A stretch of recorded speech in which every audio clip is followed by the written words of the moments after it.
చెప్పండి. మార్కు సువార్త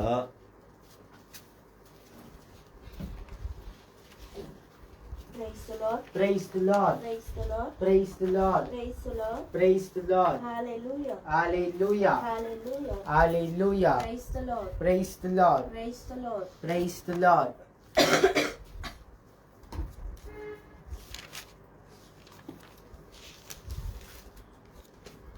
తండ్రి వందనం, తండ్రి వందనం, తండ్రి స్తోత్రం, తండ్రి స్తోత్రం, తండ్రి స్తుతి, తండ్రి స్తుతి, తండ్రి మహిమ, తండ్రి మహిమ, తండ్రి ఘనత, తండ్రి ఘనత, తండ్రి ఆరాధన, తండ్రి ఆరాధన, ప్రియక దేవ స్తోత్రం, ప్రియక దేవ స్తోత్రం, పావనాత్ముడ స్తోత్రం, పావనాత్ముడ స్తోత్రం, పరిశుద్ధాత్ముడ స్తోత్రం. పరిశుద్ధాత్ముడ స్తోత్రం. Praise the Lord. Praise the Lord. మార్కు సువార్త 2వ అధ్యాయం 23వ వచనం.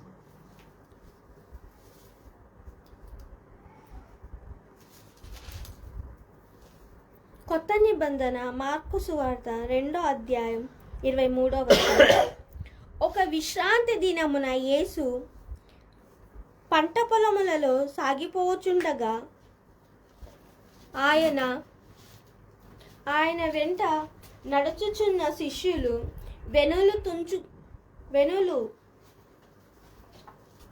వెనులను తుంచి ఆరంభించిరి. దానిని చూచిన పరిసరీయులు విశ్రాంతి దినమున చేయదగిన పనిని మీరెలా చేయుచున్నారు అని యేసును ప్రశ్నించిరి. అందుకు ఆయన వారితో, దావీదు అతని అనుచరులు ఆకలిగొనినప్పుడు ఏమి చేసినది మీరు చూడలేదా?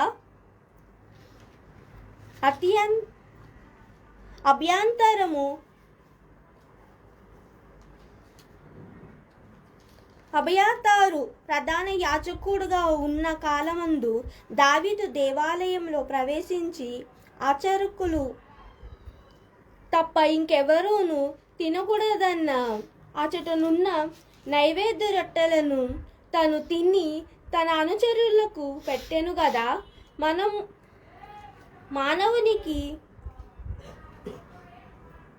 మానవుని కొరకే విశ్రాంతి దినము నియమింపబడిన దినము గాని విశ్రాంతి దినము కొరకు మానవుడు నియమింపబడలేదు. కనుక మనుష్య కుమారు విశ్రాంతి దినమునకు కూడా ప్రభువే అని పలికెను. ఆమేన్. ఇది ఏలిన వారి యథార్థమైన సత్యము. దేవా నీకే స్తుతి కలుగుగాక. Praise the Lord. Praise the Lord. దైవజనమా, క్రీస్తుని సంగమా, యేసుని అపారమైన కృపను, ఆయన మహిమను, ఆయన గొప్ప సందేశమును, ఆయన సువార్త యందు జీవించాలనుకున్న విశ్వాసులారా, క్రైస్తవ బిడ్డలారా, బహు గొప్ప ముఖ్యమైన అంశము ఈరోజు మనం చూస్తున్నాం. మార్కు సువార్త 3వ అధ్యాయం. ఎప్పుడైతే తన శిష్యులు 23 చదవమ్మా, ప్రభును దీవించటకు నీకు జ్ఞాపకం ఉండడానికి. మార్కు సువార్త 2వ అధ్యాయం 23వ వచనం. ఒక విశ్రాంతి దినము. చూడండి, ఈ విశ్రాంతి దినము అనగా సాబత్ డే. ఈ సాబత్ డే గురించి 3 విషయాలు తెలుసుకోవాలి. ఒకటి, సాబత్ అనగా శనివారమా లేకపోతే ఆదివారమా? దైవబిడ్డలారా, ఈ అంశం నేను తర్వాత మీకు బోధిస్తాను. ఇది చాలా పెద్ద అంశం. స్వార్థలో కన్ఫ్యూజ్ కాకూడదు కాబట్టి ఈ ఒక పాయింట్ నేను తర్వాత ఒక అంశంగా తీసుకొని చెప్తా. సాబత్ డే అంటే శనివారమా ఆదివారమా అనేది. ఓకే, ఇప్పుడు అది ఏ దినం అనేది పక్కన పెడితే, సాబత్ డే రోజు ఏం చేయాలి, ఏం చేయకూడదు? సాబత్ రోజు ఏం చేయాలి అంటే, ఏ మానవుడు కూడా పని చేయకూడదు.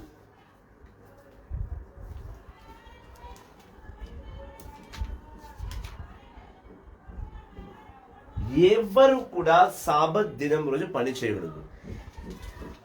ప్రజలు ఆ సమయంలో ఈ ఫారిసీలు వచ్చి, అసలు ఏం జరిగిందంటే అక్కడ యేసుక్రీస్తు శిష్యులు ఆకలిగా ఉంటున్నారని చెప్పేసి వాళ్ళు కొన్ని మొక్కజొన్నలు తెంపుకొని తింటున్నారు. తెంపుకోబోయే సమయంలో అక్కడున్న పరిసరులు యేసుప్రభుని చూసి, ఈరోజు సాబత్ దినము. ఈ సాబత్ దినమందున ఎటువంటి కార్యము చేయకూడదు. మరి మీరు ఎలా మొక్కజొన్నలు తంచుచున్నారు అని యేసుక్రీస్తు ప్రశ్నించారు.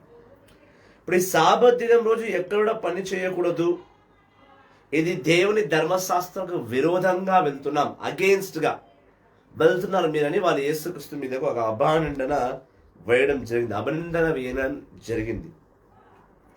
అటువంటి సమయంలో యేసుక్రీస్తు వాళ్ళకి చాలా గొప్ప సమాధానం ఇస్తాడు. ఆ సమాధానం తెలుసుకునే మునుపు మనం ముందు ఈ సాబత్ దినం ఎందుకు తెలియాలి. సాబత్ దినం శనివారం ఆదివారం అనేది పెద్ద డౌట్, అది నేను తర్వాత ఒక టాపిక్గా బోధిస్తా. ఓకే, నా సాబత్ దినం రోజు ఏ మానవుడు పని చేయకూడదని ఎక్కడ రాయబడి ఉన్నది? పాత నిబంధనలో చూడాలి. ధర్మశాస్త్రం అంటున్నారు కదా, ఒకసారి ధర్మశాస్త్రానికి వెళ్ళి చూస్తే నిర్గమకాండము 20వ అధ్యాయంలో చదవమ్మా, 10 ఆజ్ఞల్లో దీని గురించి ప్రత్యేకంగా రాయబడి ఉన్నది. చదవమ్మా. పాత నిబంధన నిర్గమకాండం 20వ అధ్యాయం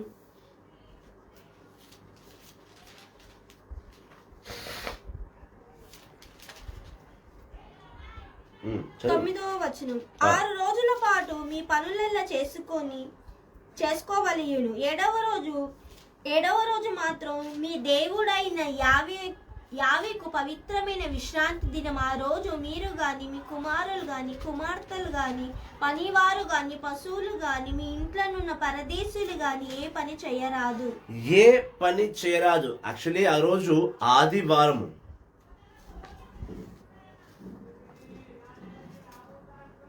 It is a right to pluck the corns from the farmer's field, brother. No, actually it is not right. But what happens when you feel hungry? When you're feeling hungry, you're with Jesus and Jesus' disciples. That field might be with anyone. The field might మొక్కజొన్నతో ఎవరిదైనా కావచ్చు. అక్కడ ప్రభు యేసుక్రీస్తు ఉన్నారు. So ఆయనదే సమస్తము సర్వము అని ఒక సమాధానం అక్కడ తీసుకోవచ్చు. అక్కడ వ్యవసాయం చేయడానికి పోలేదు వాళ్ళు. ఆ రోజు ఏ పని చేయడానికి పోలా. ఆ రోజు వాళ్ళకి ఆకలి వేస్తుందని తెంపుకొని తింటున్నారు. యాక్చువల్లీ పొలం వాళ్ళది కాదు, ఆ పొలం వాళ్ళు పండించడం లేదు, లేదా ఆ పొలంలో పండించడానికి వాళ్ళు పోలేదు. They are not there to work. They are feeling hungry, they want to eat something else. So they have plucked corns from the corn field.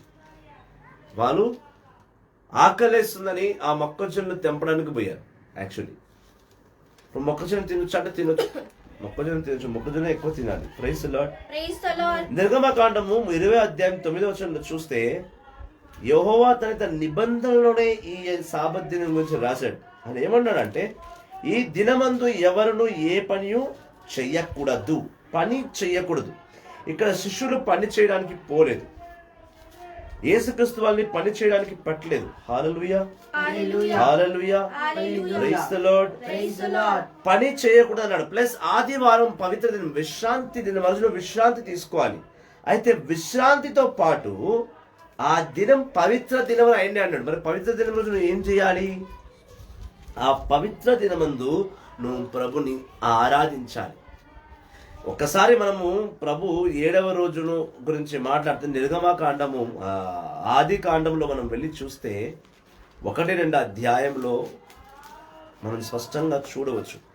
7వ రోజు ఆయన చేసుకున్న ప్రతిదాన్ని దీవించాడు. 1వ అధ్యాయంలో మనం చూస్తే బాగా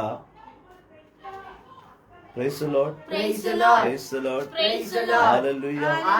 2వ అధ్యాయంలో చూడొచ్చు 3వ వచనంలో, 2వ అధ్యాయం 2వ వచనంలో కానీ 3వ వచనంలో చూస్తే ఆ దినము ప్రత్యేకమైన దినము. దేవుడు ఆయన చేసిన ప్రతి కార్యమును దీవించాడు. Sabbath day is a blessing day. Blessing day నువ్వు తినొద్దు అని చెప్పలేదు.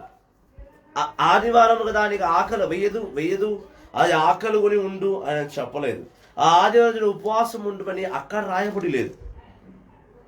ఆయన 10 ఆజ్ఞలు రాసినప్పుడు ఆ సండే నువ్వు భోజనం చేయకూడదు, నీకు ఆ రోజు ఆకలి వేయదు అని చెప్పలేదు ఆయన.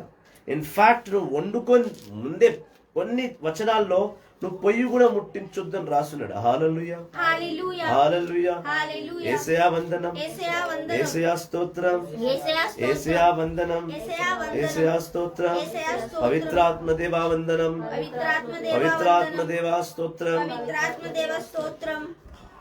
మనకు గూగుల్ చూసి వెంటనే చూసి అలవాటు లేదు కదా. నాకు గూగుల్ చూసుకొని చేసి అలవాటు లేదు, అందుకే వచ్చిన వెతుకుతున్నాను నేను. నువ్వు కేవలం ఏమాత్రం పొయ్యి కూడా వండుకొద్దు అన్నాడు. ఈ మాటను 4-5 చోటు 4-5 రకాలుగా చెప్పాడు.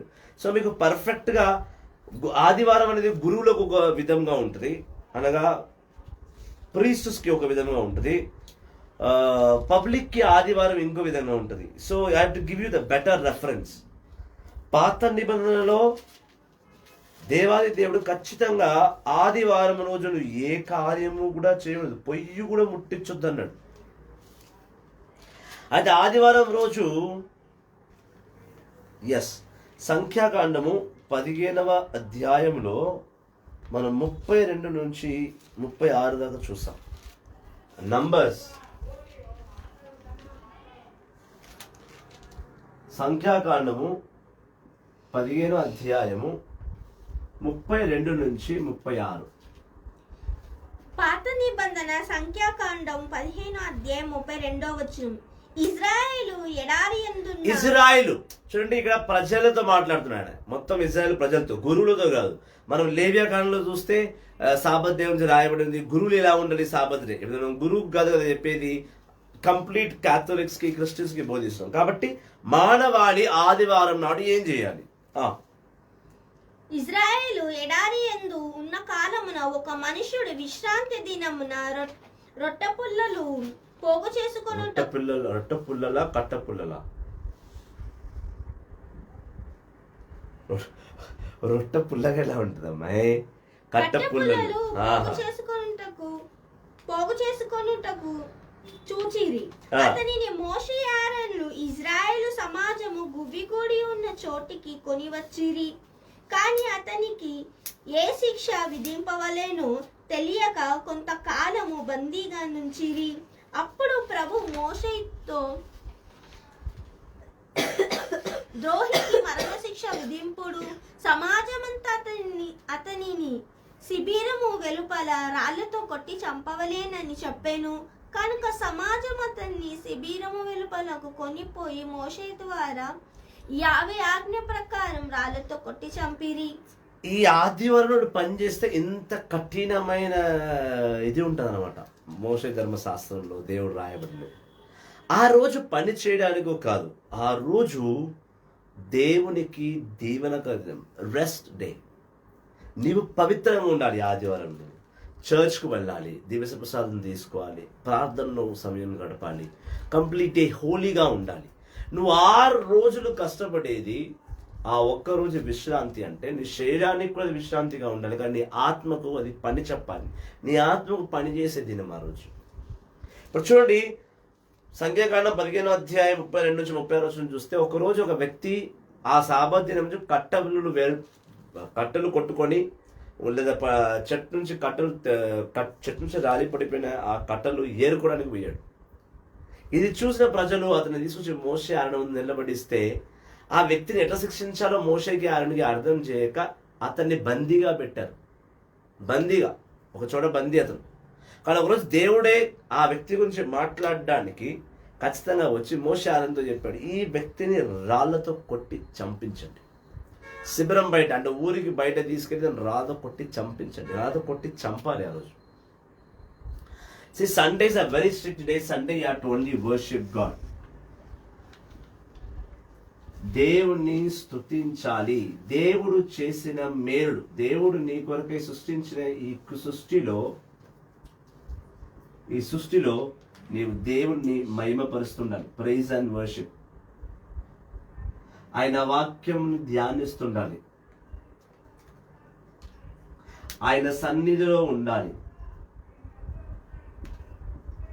కేవలం ఆయన చేసిన సృష్టిలో మనం ఉన్నాం కాబట్టి ఆ సృష్టించిన సృష్టికర్తను మనం ఆ దినం జ్ఞాపకం చేసుకోవాలి. చాలా మందికి సత్యం తెలియదు. ఆదివారం అంటే రెస్ట్ డే అనుకుంటారు. Rest day the best day. వాళ్ళ రెస్ట్ ఈ పెద్ద పెద్ద కంపెనీలో పనిచేసే వాళ్ళకి శని ఆదివారాలు. ఈ శని ఆదివారాలు ఎందుకు మరి 2 రోజులు లీవ్ ఎందుకు ఇస్తారు?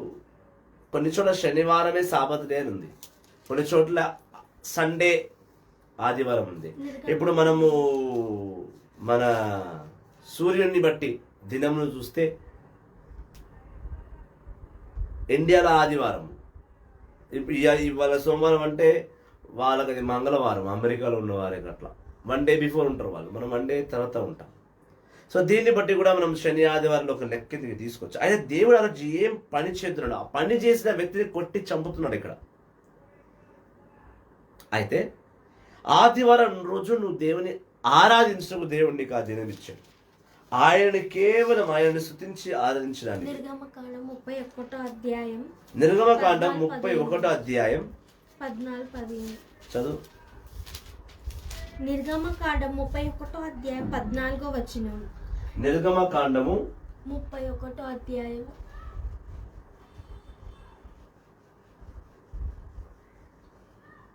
Praise the Lord, praise the Lord, praise the Lord. Praise the Lord. 14వ నిర్గమకాండం వచనం. 31వ అధ్యాయము 14-15 వచనం.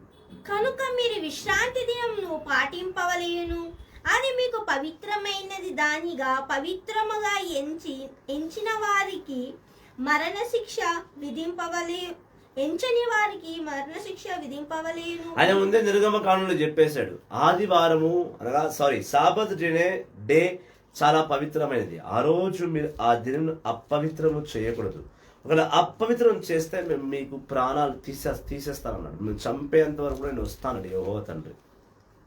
అదే జరిగింది సంఖ్యాకాలంలో. అతను వ్యతిరేకంగా వెళ్ళాడు, చంపబడ్డాడు.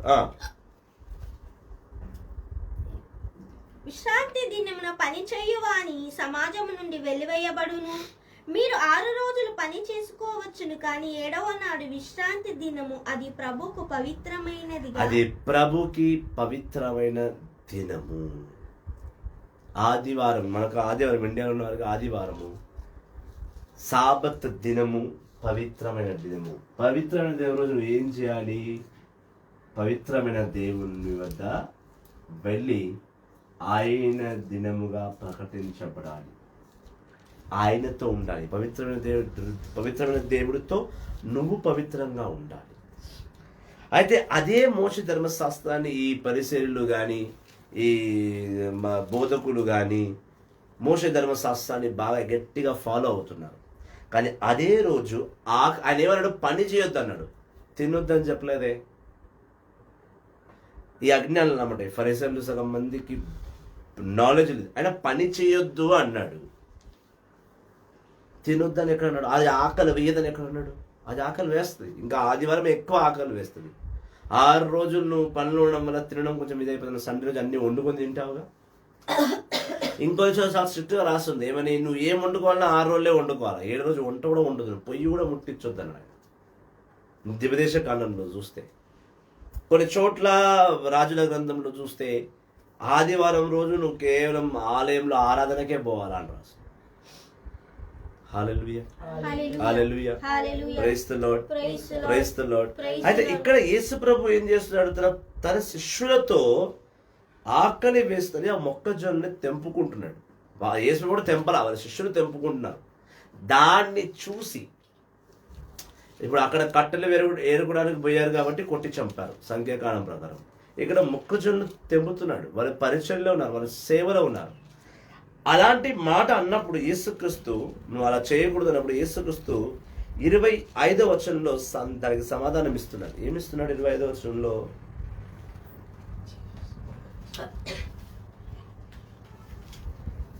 మార్కు సువార్త 2వ అధ్యాయం 25వ వచనం. అందుకు ఆయన వారితో, దావీదు అతని అనుచరులు ఆకలిగొనినప్పుడు ఏమి చేసినది మీరు చూడలేదా?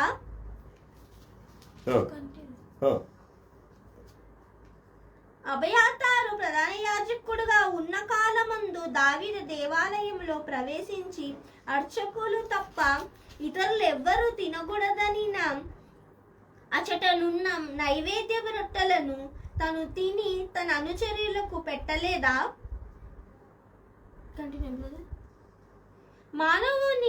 మానవునికి కేవలం విశ్రాంతి దినమును నియమింపబడినది గాని విశ్రాంతి దినము కొరకు మానవుడు నియమింపబడలేదు.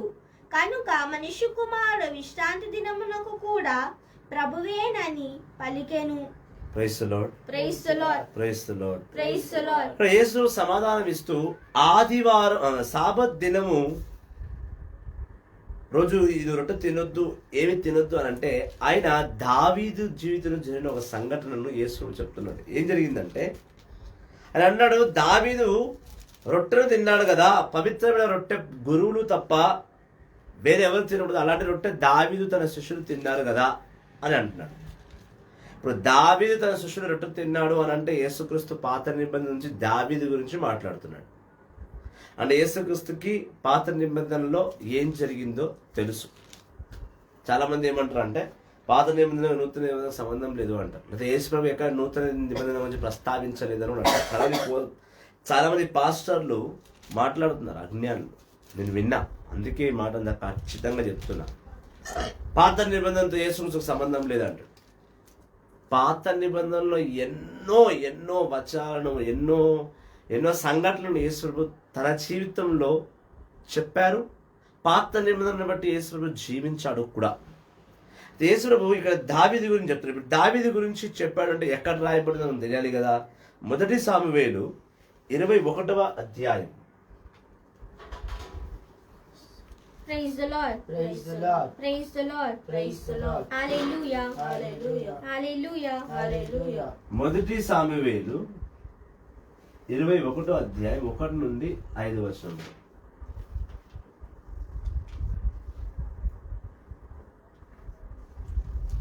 మొదటి సామువేలు గ్రంథము 21వ అధ్యాయం 1వ వచనము. దావీదు వెడలిపోగా యోతాను పట్టణమునకు తిరిగి వచ్చెను. అంతటా దావీదు నోబు నగరము చేరి యాజకుడైన అహీమెలెకు చెంతకు పోయెను. అహీమెలెకు భయముతో దావీదును ఎదుర్కొని పరివారము లేకయే ఇటులా ఒంటరిగా వచ్చితివిలా అని అడిగెను. దావీదు అతనితో రాజు నన్ను ఒక పని మీద పంపేను కనుక ఆ పనికి గాని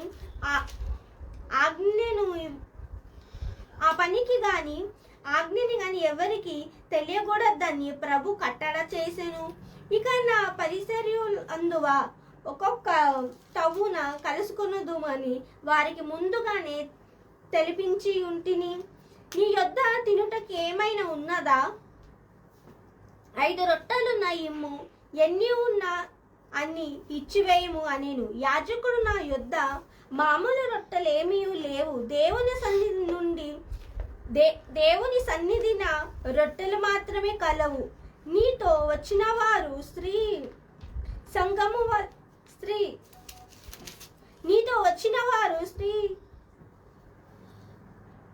సంఘము వలన మైలపడలేదు కదా అని అడిగాను. దావీదు అతనితో, మేము యుద్ధమునకు బయలుదేరినప్పుడెల్లా స్త్రీ పొత్తును మానుకొంచునే ఉన్నాము. నాతో వచ్చిన యువకులు దేహములు మైలపడలేదు అని, ఈ దినమున వారికి దేహము నిర్మలంతముగాని ఉన్నవని అనేను. అప్పుడు యాజకుడు, వేరు రొట్టెలు ఏమీ లేకపోవటచే దేవుని సన్నిధానము నుండి రొట్టెలను అతనికి ఇచ్చెను. ఆమేన్. ఎప్పుడైతే యేసుక్రీస్తు ఖచ్చితంగా ఆ ఫరిసరులకు మమ్మల్ని మొక్కజొన్న తెంపొద్దని అంటున్నావు, సరే మేము ఆదివారంను ధిక్కరించుచున్నాం, దేవుని ధర్మశాస్త్రానికి వ్యతిరేకంగా వెళ్తున్నామని మీరు అంటున్నారు. మరి ఒకప్పుడు దావీదు దేవుని పవిత్రమైన రొట్టెను ప్రధాన యాజకులు తప్ప వేరెవరు తినకూడదు.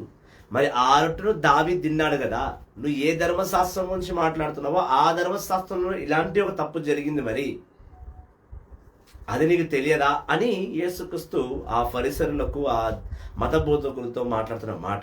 అయితే మనము దావీదు నిజంగా తప్పు చేశారా లేదా అది నిజమేందో తెలుసుకోవడానికి మనం ఇప్పుడు 1 సామువేలు 21వ అధ్యాయం చదివాం. ఇక్కడ ఏం జరిగిందంటే దావీదు సౌలు నుంచి తప్పించుకొని యుద్ధ కార్యం మీద బయటికి వెళ్తున్నప్పుడు తన అనుచరులతో తన సోల్జర్స్తో బయటికి వచ్చాడు. కనుక గ్లాస్ ఆఫ్ వాటర్. వాళ్ళ వ్యక్తులతో బయటకు వచ్చేసిన తర్వాత తను ఆకలిగా ఉన్నాడు. తన శిష్యులు అనగా దావీదు అనుచరులు తన శిష్యులు ఇంకా ఆకలితో ఉన్నారు కాబట్టి ఆయన ఆలయంలోకి వెళ్ళి ప్రధాన యాజకుడిని అడుగుతున్నాడు, ఏమని, నీ దగ్గర తినడానికి రొట్టె ఏమైనా ఉందా? దావీదు అడిగాడు ఆ మాట. 3వ వచనం 4వ వచనం చూస్తే అప్పుడు ప్రధాన యాజకుడు ఏమన్నాడు, చూడయ్యా నా దగ్గర రొట్టె నార్మల్ బ్రెడ్ లేదు, అనగా ఎవరైనా తినవచ్చు అన్నప్పుడు రొట్టె లేదు. పవిత్రమైన దేవునికి నైవేద్యముగా దేవునికి అర్పించబడ్డ రొట్టె ఉంది. కాకపోతే ఆ రొట్టె తినాలంటే ఒక రూల్. ఆ రూల్ ఏంటంటే ఆ రొట్టెను భుజించాలి అంటే స్త్రీతో కలిసి ఉండకూడదు. రీసెంట్గా మీరు ఎక్కడ కూడా శారీరక పాపము చేసి ఉండకూడదు. అలా శారీరక పాపం చేసి మీరు ఉన్నట్టయితే ఆ రొట్టె మీరు తినే అర్హత మీకు లేదు. ఇప్పుడు ఈరోజు మనం అప్పం అంటున్నాం. అప్పట్లో పాసుకా పండుగకు అర్పించబడుతున్న రొట్టెలు ఇవి. అంటే మానవుడు రొట్టెను తయారు చేసి దాన్ని దేవునికి అర్పింపగా ఆ అర్పించబడ్డ రొట్టె ప్రధాన యాజకుడు తింటూ ప్లస్ ప్రజలకు కూడా కొంత గొప్ప పెట్టాలి. పెట్టేటప్పుడు రూల్ ఏంటంటే ఏ మగవాడిని ఏ స్త్రీ అయినా ఒకరికొకరు శారీరకంగా కలిసి ఉండకూడదు. సెక్షువల్ రిలేషన్షిప్, సెక్షువల్ ఇంటర్కోర్స్ చేసి ఉండకూడదు. అలా చేస్తే ఆ రొట్టె తినడానికి అర్హత లేదు. ఆ ప్రధాన యాజకుడు దావీదుతో అదే చెప్పాడు. అప్పుడు దావీదు ఏమన్నాడు, లేదు మేము ఎప్పుడైతే యుద్ధానికి బయలుదేరుతామో మేము ఇమీడియట్గా ఆ యుద్ధానికి బయలుదేరేటప్పుడే ఆ యుద్ధానికి బయలుదేరే ముందే మా స్త్రీలతో కలవడము పక్కన పెట్టేస్తాం. మేము కలవము మా స్త్రీలతో. Praise the Lord. Praise the Lord. Praise the Lord. Praise the Lord. Praise the Lord. Praise the Lord. Hallelujah. Hallelujah. Hallelujah. Hallelujah. Hallelujah. Hallelujah. స్త్రీలతో మేము కలవము కాబట్టి మేము ఆ రొట్టెను భుజించే ఇది ఉంది, ఇవ్వు. ప్రధాన యాజకుడు ఫస్ట్ ఆఫ్ రొట్టె ఇవ్వకూడదు. కానీ దావీదు అంటున్నాడు కాబట్టి, దావీదు ఒక దైవజనుడు కాబట్టి తన యుద్ధంలో వెళ్తున్నాడు, ఆకలి అంటున్నాడు కదా.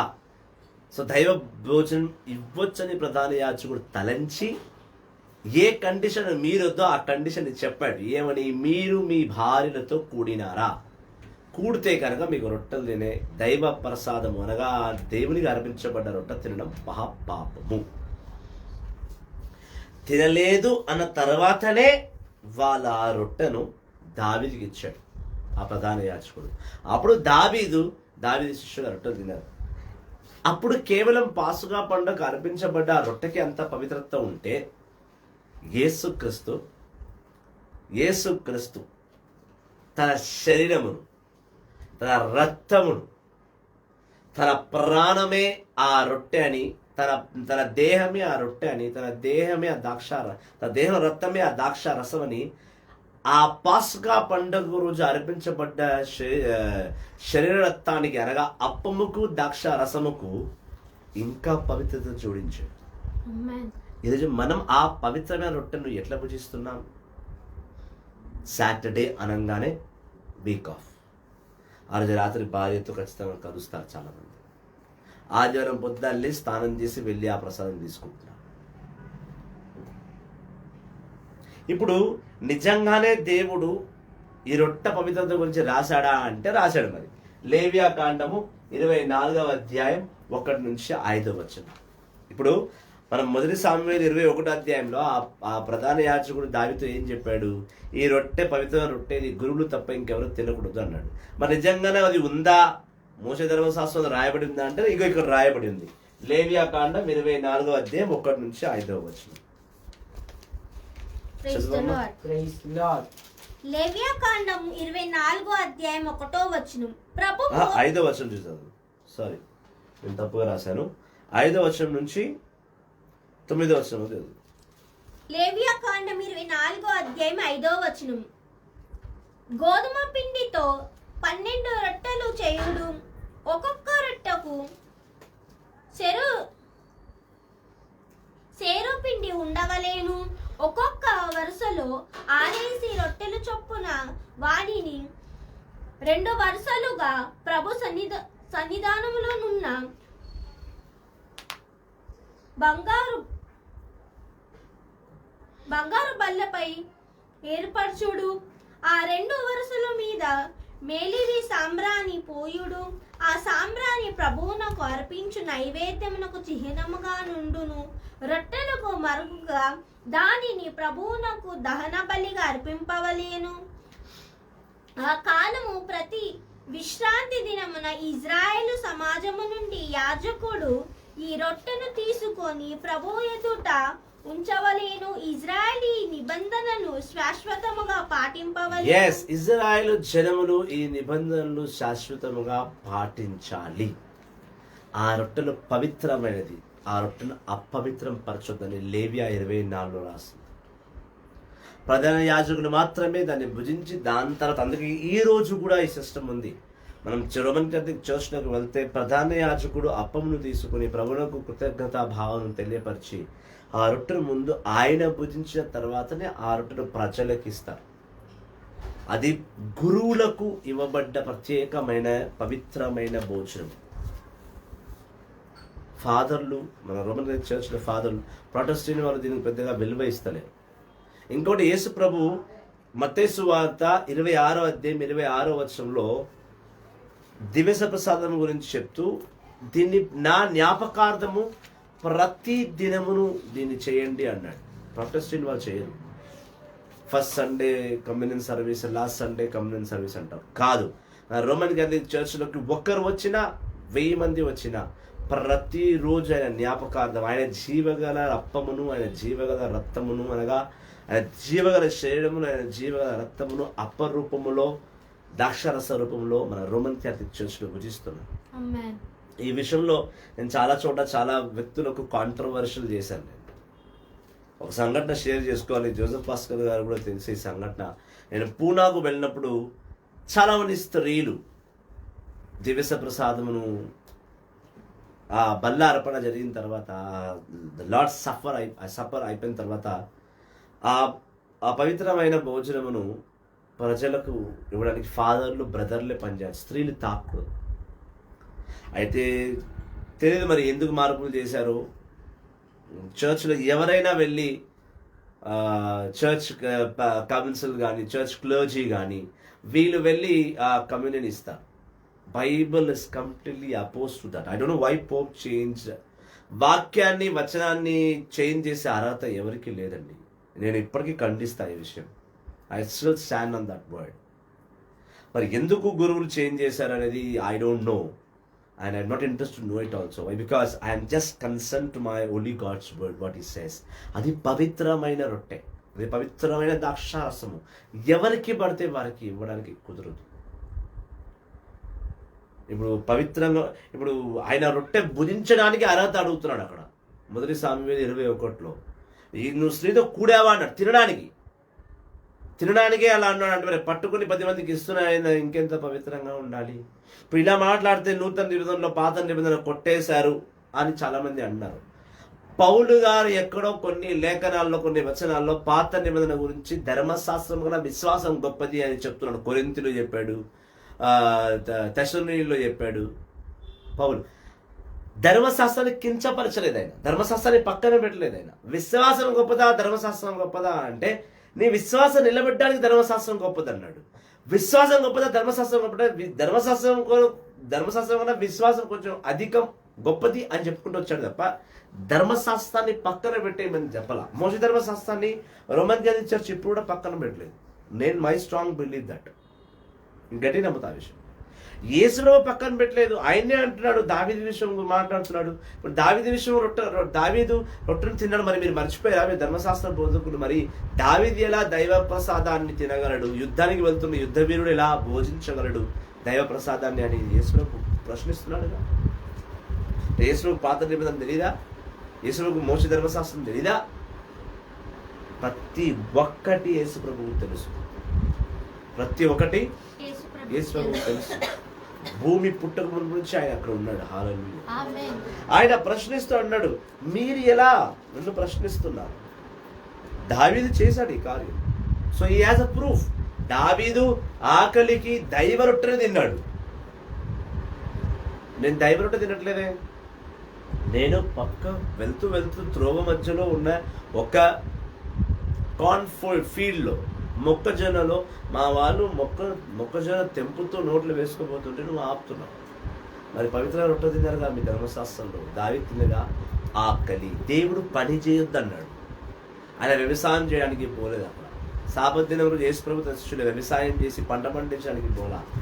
సేవలో లీనమై ఒక ప్రాంతం నుంచి ఇంకో ప్రాంతం సేవ వెళ్తూ ఆకలి వేస్తుంది తెంపుకొని తినడానికి పోయారు. అందుకే యేసుక్రీస్తు చాలా గట్టిగా ఖండించాడు దాన్ని. చదవమ్మా ఒకసారి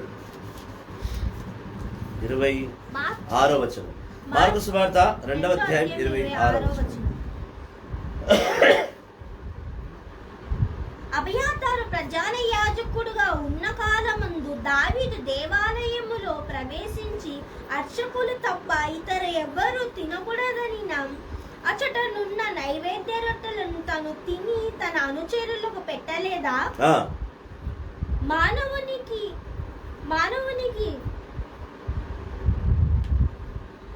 మానవుని కొరకు విశ్రాంతి దినము నియమింపబడినది గాని విశ్రాంతి దినము కొరకు మానవుడు నియమింపబడలేదు.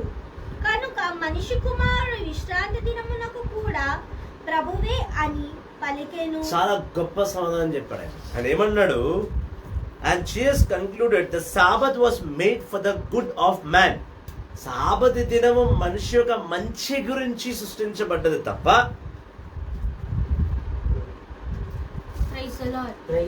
మనిషి కుమారుడు సాబతు దినము గురించే పుట్టించబడలేదు అన్నాడు. మళ్ళీ చదువు. మార్కు సువార్త 2వ అధ్యాయం 27వ వచనం, మనిషి కొరకే విశ్రాంతి దినము నియమింపబడినది. మనిషి గురించి, మనిషి అనే వాడు గురించి స్పెషల్ గా సండే అది డిజైన్ చేయలేదు, సాబత్ డే అది డిజైన్ చేయబడలేదు. మనిషి గురించి చేయబడలా. మనిషి ముందు క్రియేట్ అయిపోయాడు. మనిషిని దేవుడు సృష్టించిన తర్వాత 6వ రోజు అన్ని పనులు చేసి 7వ రోజు పవిత్రంగా ఉండమని చెప్పాడు. విశ్రాంతి దినము కొరకు మానవుడు నియమింపలేడు. కనుక మనిషి కుమారుడు విశ్రాంతి దినమునకు కూడా ప్రభువే అని పలికెను. ఆమేన్. మనిషి కుమారుడు అనగా దైవ కుమారుడు యేసుక్రీస్తు ఆదివారం రోజు ఆయనే దేవుడు. Is God. దైవ కుమారుడు ఆయన. అది పరిసరులు ధర్మశాస్త్రం నమ్మలేదు కాబట్టి ఆయన ఏదో కండిషన్ పెట్టకపోయారు. పరిసరులకు ధర్మశాస్త్రులకు ఆయన ఒక సర్వసాధారణమైన వ్యక్తి. కానీ యేసుక్రీస్తు సర్వసాధారణమైన వ్యక్తి కాదని ఆయన చెప్తున్నాడు కదా ఖచ్చితంగా.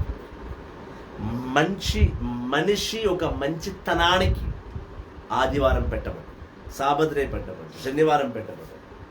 ఇప్పుడు జ్యూస్ గురించి సండేనే సాబత్ అంటున్నాం, తత్వ వాళ్ళకి కాదంటున్నాం. జ్యూస్ అనగా యూదులు.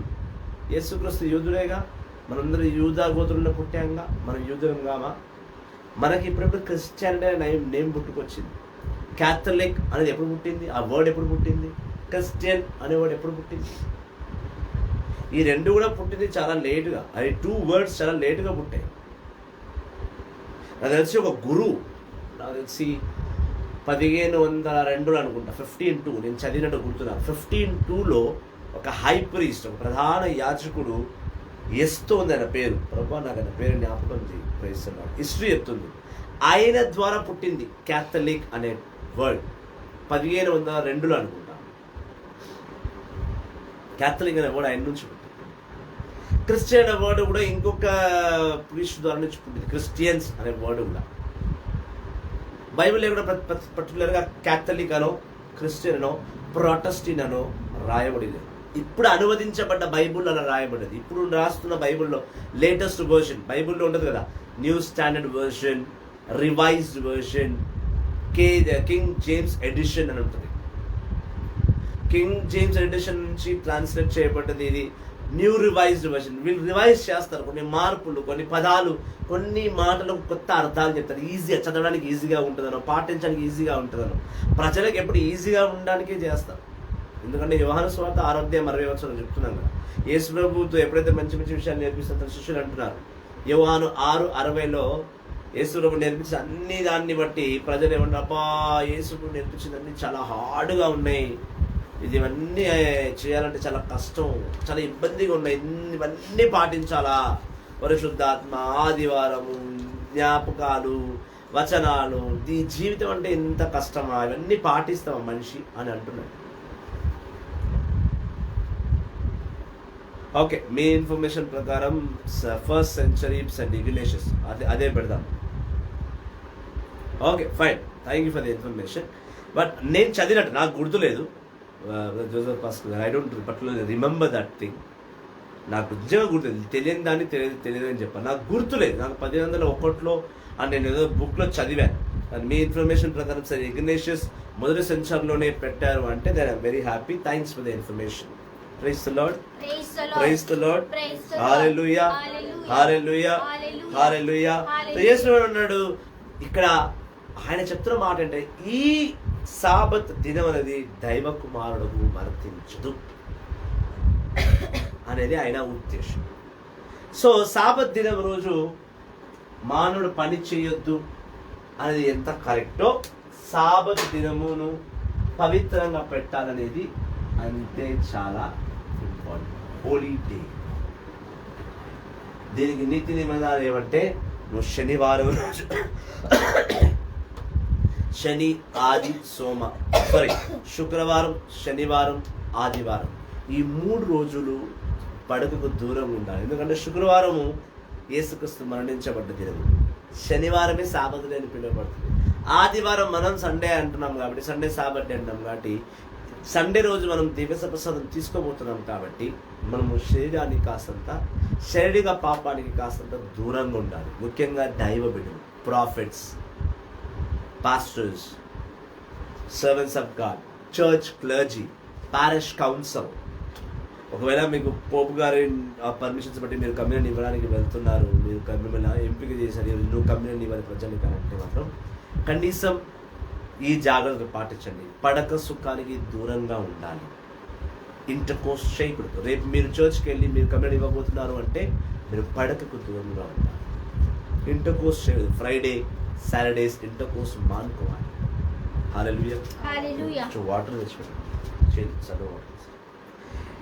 ఇటు విధముగా సాబత్ డే గురించి యేసు ప్రభు ఇన్ని విషయాలను ప్రత్యేకంగా చెప్పాడు. సాబత్ డే రోజు ప్రభునకు అర్పించాలి. ప్రభుని దినం అది, మన దినం కాదు. Let's go to marks chapter 3. Mark సువార్త 3వ అధ్యాయం.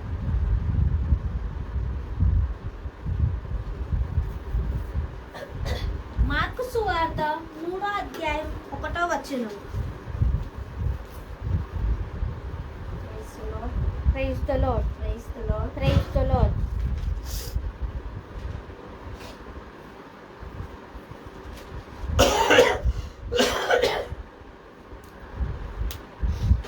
మార్కు సువార్త 3వ అధ్యాయం 1వ వచనం.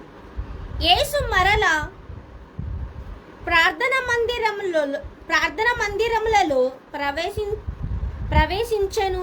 అచట పక్షవాతి చెయ్యగలవాడొకడు ఉండెను.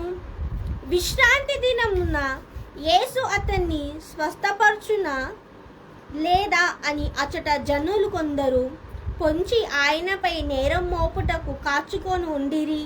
అప్పుడు ఆయన ఆ పక్షవాది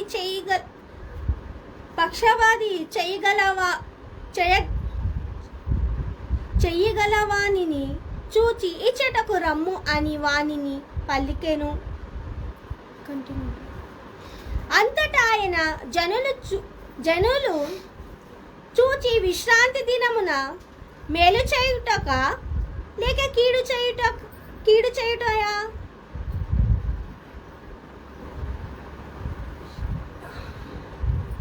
ప్రాణరక్షణ మొనర్చుటకయా లేక ప్రాణ నష్టము మొనర్చుటకయా?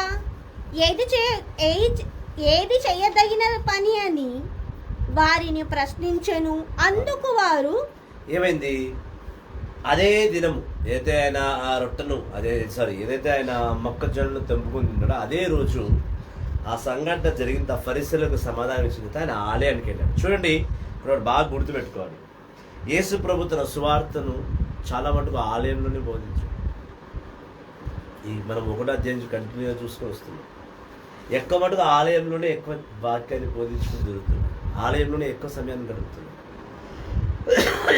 యేసుక్రీస్తు పరిచర్య 12 సంవత్సరాలు మొదలైనప్పుడు లూకాసు వార్త 2వ అధ్యాయం 3వ అధ్యాయం ప్రకారము ఆయన మొదటి ప్రచారము, ఆయన మొదటి వాక్య బోధన ఆలయంలోనే స్టార్ట్ చేశాడు.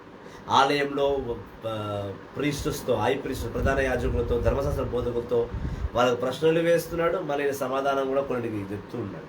అక్కడ మనం చూస్తే, ఇక్కడ కూడా చూస్తే ఇది ఆలయంలోనే వాక్యాన్ని బోధించడానికి వెళ్ళినప్పుడు అక్కడ ఒక వ్యక్తికి తనకి చేతికి కుష్ఠరోగి వచ్చింది. చేతికి ఒక చెయ్యికి. ఇప్పుడు ఎందుకు లెఫ్ట్ హ్యాండ్ ఎత్తాము అంటే మన పక్షవాతం అనేది లెఫ్ట్ లెగ్కి ఎక్కువ వస్తుంది, అందుకే లెఫ్ట్ చూపిస్తున్నాను. అంటే సెల్ఫీ మోడ్ ఉంది కాబట్టి మీకు రైట్లో రిఫ్లెక్ట్ అవ్వచ్చు, దాని లెఫ్ట్ హ్యాండ్.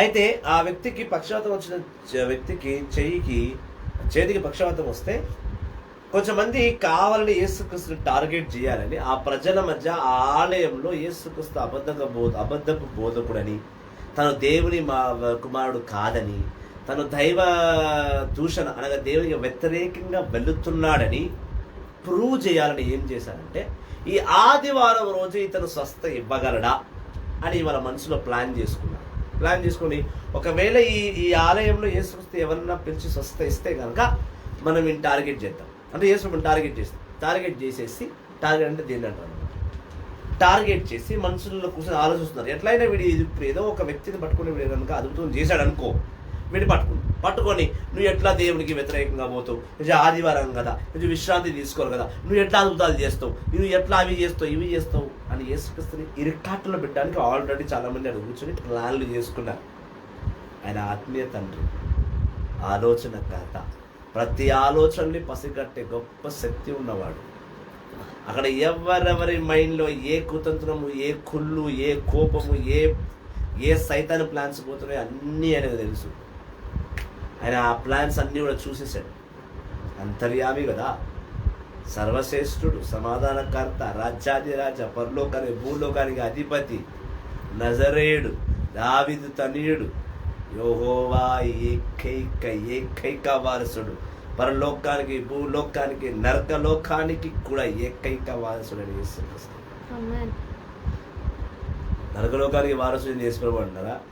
నరకంలో ప్రతి సైతాన్ని తొక్కే శక్తి ఆయన ఒక్కరికి ఉంది కాబట్టి వారసుడు అన్నవాడే దేని తొక్కగలడు. అట్లా చెప్పిన ఇప్పుడు కొంపదీసి మళ్ళా నరకలోకానికి యేసుప్రభువు వారసుడు అంటే యేసుప్రభువు దయ్యమా అని అనుకునేరు ఆయన. అట్లా కాదు, ఆ నరకాన్ని కూడా తొక్కే శక్తి ఆ ఒక్క వ్యక్తికే ఉంది, నా తండ్రి యేసుక్రీస్తుకే ఉంది. Hallelujah, hallelujah, hallelujah, hallelujah, praise the lord. ఇలా వీళ్ళు ప్లాన్ చేస్తూ ఉంటే సడన్గా యేసుప్రభువు ఏం చేశాడు, ఆ పక్షవాతి వచ్చిన వ్యక్తిని పిలిచాడు, నాన్న కొంచెం స్టేజ్ మీదకి రా. ఆ వ్యక్తి మీదికి వచ్చాడు. రాగానే ఆ వ్యక్తిని చూసి అక్కడ ఉన్న ప్రజలందరినీ, అక్కడ అనుకున్నది ఇద్దరు ముగ్గురు ఎవరైనా తెలుసు. ఆయన ఎవరిని పేరు పెట్టి పలకడు, కొడితే దెబ్బెట్టుంటే కరెక్ట్గా ఎవడు ఆలోచన ఆనగే తగలలేదు. ఆయన ఏం చేసి డైరెక్ట్గా ఆ ప్రజలను చూసి, ఓ నా బిడ్డలారా, ఆదివారం సాబత్ డే మేలు చేసేలా ఉండాలనా, లేకపోతే ఆదివారము అనగా సాబత్ దినము నష్టం చేసేలా ఉండాలనా? ఎప్పుడైతే ఈ మాట అనడో ఎవరెవరైనా టార్గెట్ చేస్తారో ఆ ప్లాన్స్ ఆ మొక్కలన్నీ కూడా కన్ఫ్యూజ్లో పడ్డది. ఏంది వీడు ఆదివారం మేలు చేయాలంటున్నాడు, మేలు చేయొద్దు అన్నాడు, పండుగదా చేయొద్దు అన్నాడు, అంటే మేలు చేయొచ్చా అది చేయొద్దా, ఏంది వీని ప్రశ్న అర్థం కాదు. ఏమడిగిండు, ఆదివారం సార్ చదువు, దేవుడు నీ కనుక దీవెనిస్తే సార్ చదువచ్చు. 3వ అధ్యాయం 4వ వచనం. అంతటా ఆయన జనులను చూసి ఆ జనుల్లోనే ఫరిసీయులు ఉన్నారు, ఆ జనుల్లోనే ధర్మశాస్త్ర బోధకులు ఉన్నారు, ఎవరెవరైనా ఇరికిద్దాని ప్లాన్లో వాళ్ళందరూ జనంలోనే ఉన్నారు కదా. అందుకే ఆయన జనాల్లో చూసి డైరెక్ట్ గా ఇద్దరు ముగ్గురు ఎవరైతే టార్గెట్ చేస్తున్నారో వాళ్ళని చూసి మాట్లాడుతున్నాడు డైరెక్ట్ గా.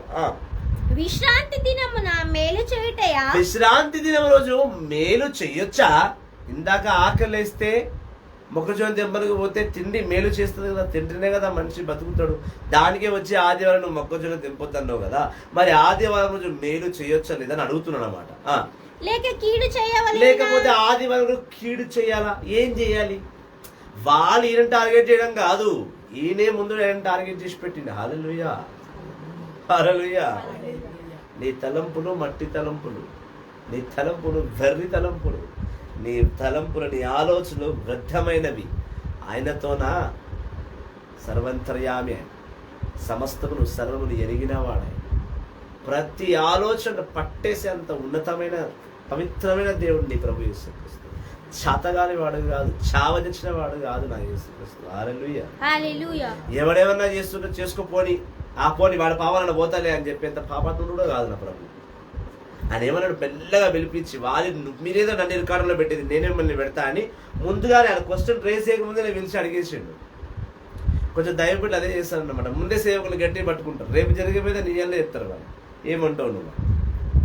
అయితే ఆయన ఏం చేసిండు, ఆదివారం రోజు పని చేయొద్దు, విశ్రాంతి దినం, కానీ మేలు చేయొచ్చా వద్దా? లేకపోతే ఆదివారం రోజు కీడు చేయాలన్నా ఏం చేయాలి మీరే చెప్పండి అనగానే అక్కడ ఒక్కడు నోరిప్పల, అక్కడ ఒక్కడు కూడా నోరిప్పల. చదువు. ప్రాణరక్షణమును అనుచుటక లేక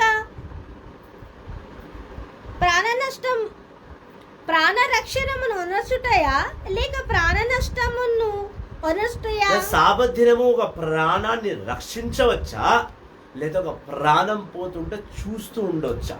మీరు చెప్పండి. ఆవిడ సాబద్దే ఏ పని చేయొద్దు అన్నారు కదా, ఏ పని చేయము. కానీ ఆ రోజు ఒక ప్రాణ రక్షణ, ఒక ప్రాణానికి రక్షణ ఇవ్వచ్చా ఇవ్వద్దా? ఆదివారం రక్షణ అంటే పవిత్రమైనది, పవిత్రమైన దేవుడే రక్షించగలడు. అంటే ఆదివారం రక్షణ ఇవ్వచ్చు అనే మాట ఖచ్చితంగా చెప్తుండే ఆయన. కానీ ఆదివారం ఒక ప్రాణం పోతుంటే ఇలా ఆదివారం నేను కాపాడను సావని రేపు చూద్దాంలే అంటవా? ప్రాణం ముఖ్యమా ఆదివారం ముఖ్యమా అనేది ఒక క్వశ్చన్ ఇప్పుడు అందరి ముంగట. ఒక అద్భుతం ముఖ్యమా, ఒక రక్షణ ముఖ్యమా, ఒక స్వస్థ ముఖ్యమా, ఆదివారం ముఖ్యమా? అప్పుడున్న జనములంతా మోషే ధర్మశాస్త్రాన్ని గట్టిగా గుడ్డిగా నమ్ముతున్నారు, అందులో సత్యాలు తెలియక నమ్ముతున్నారు.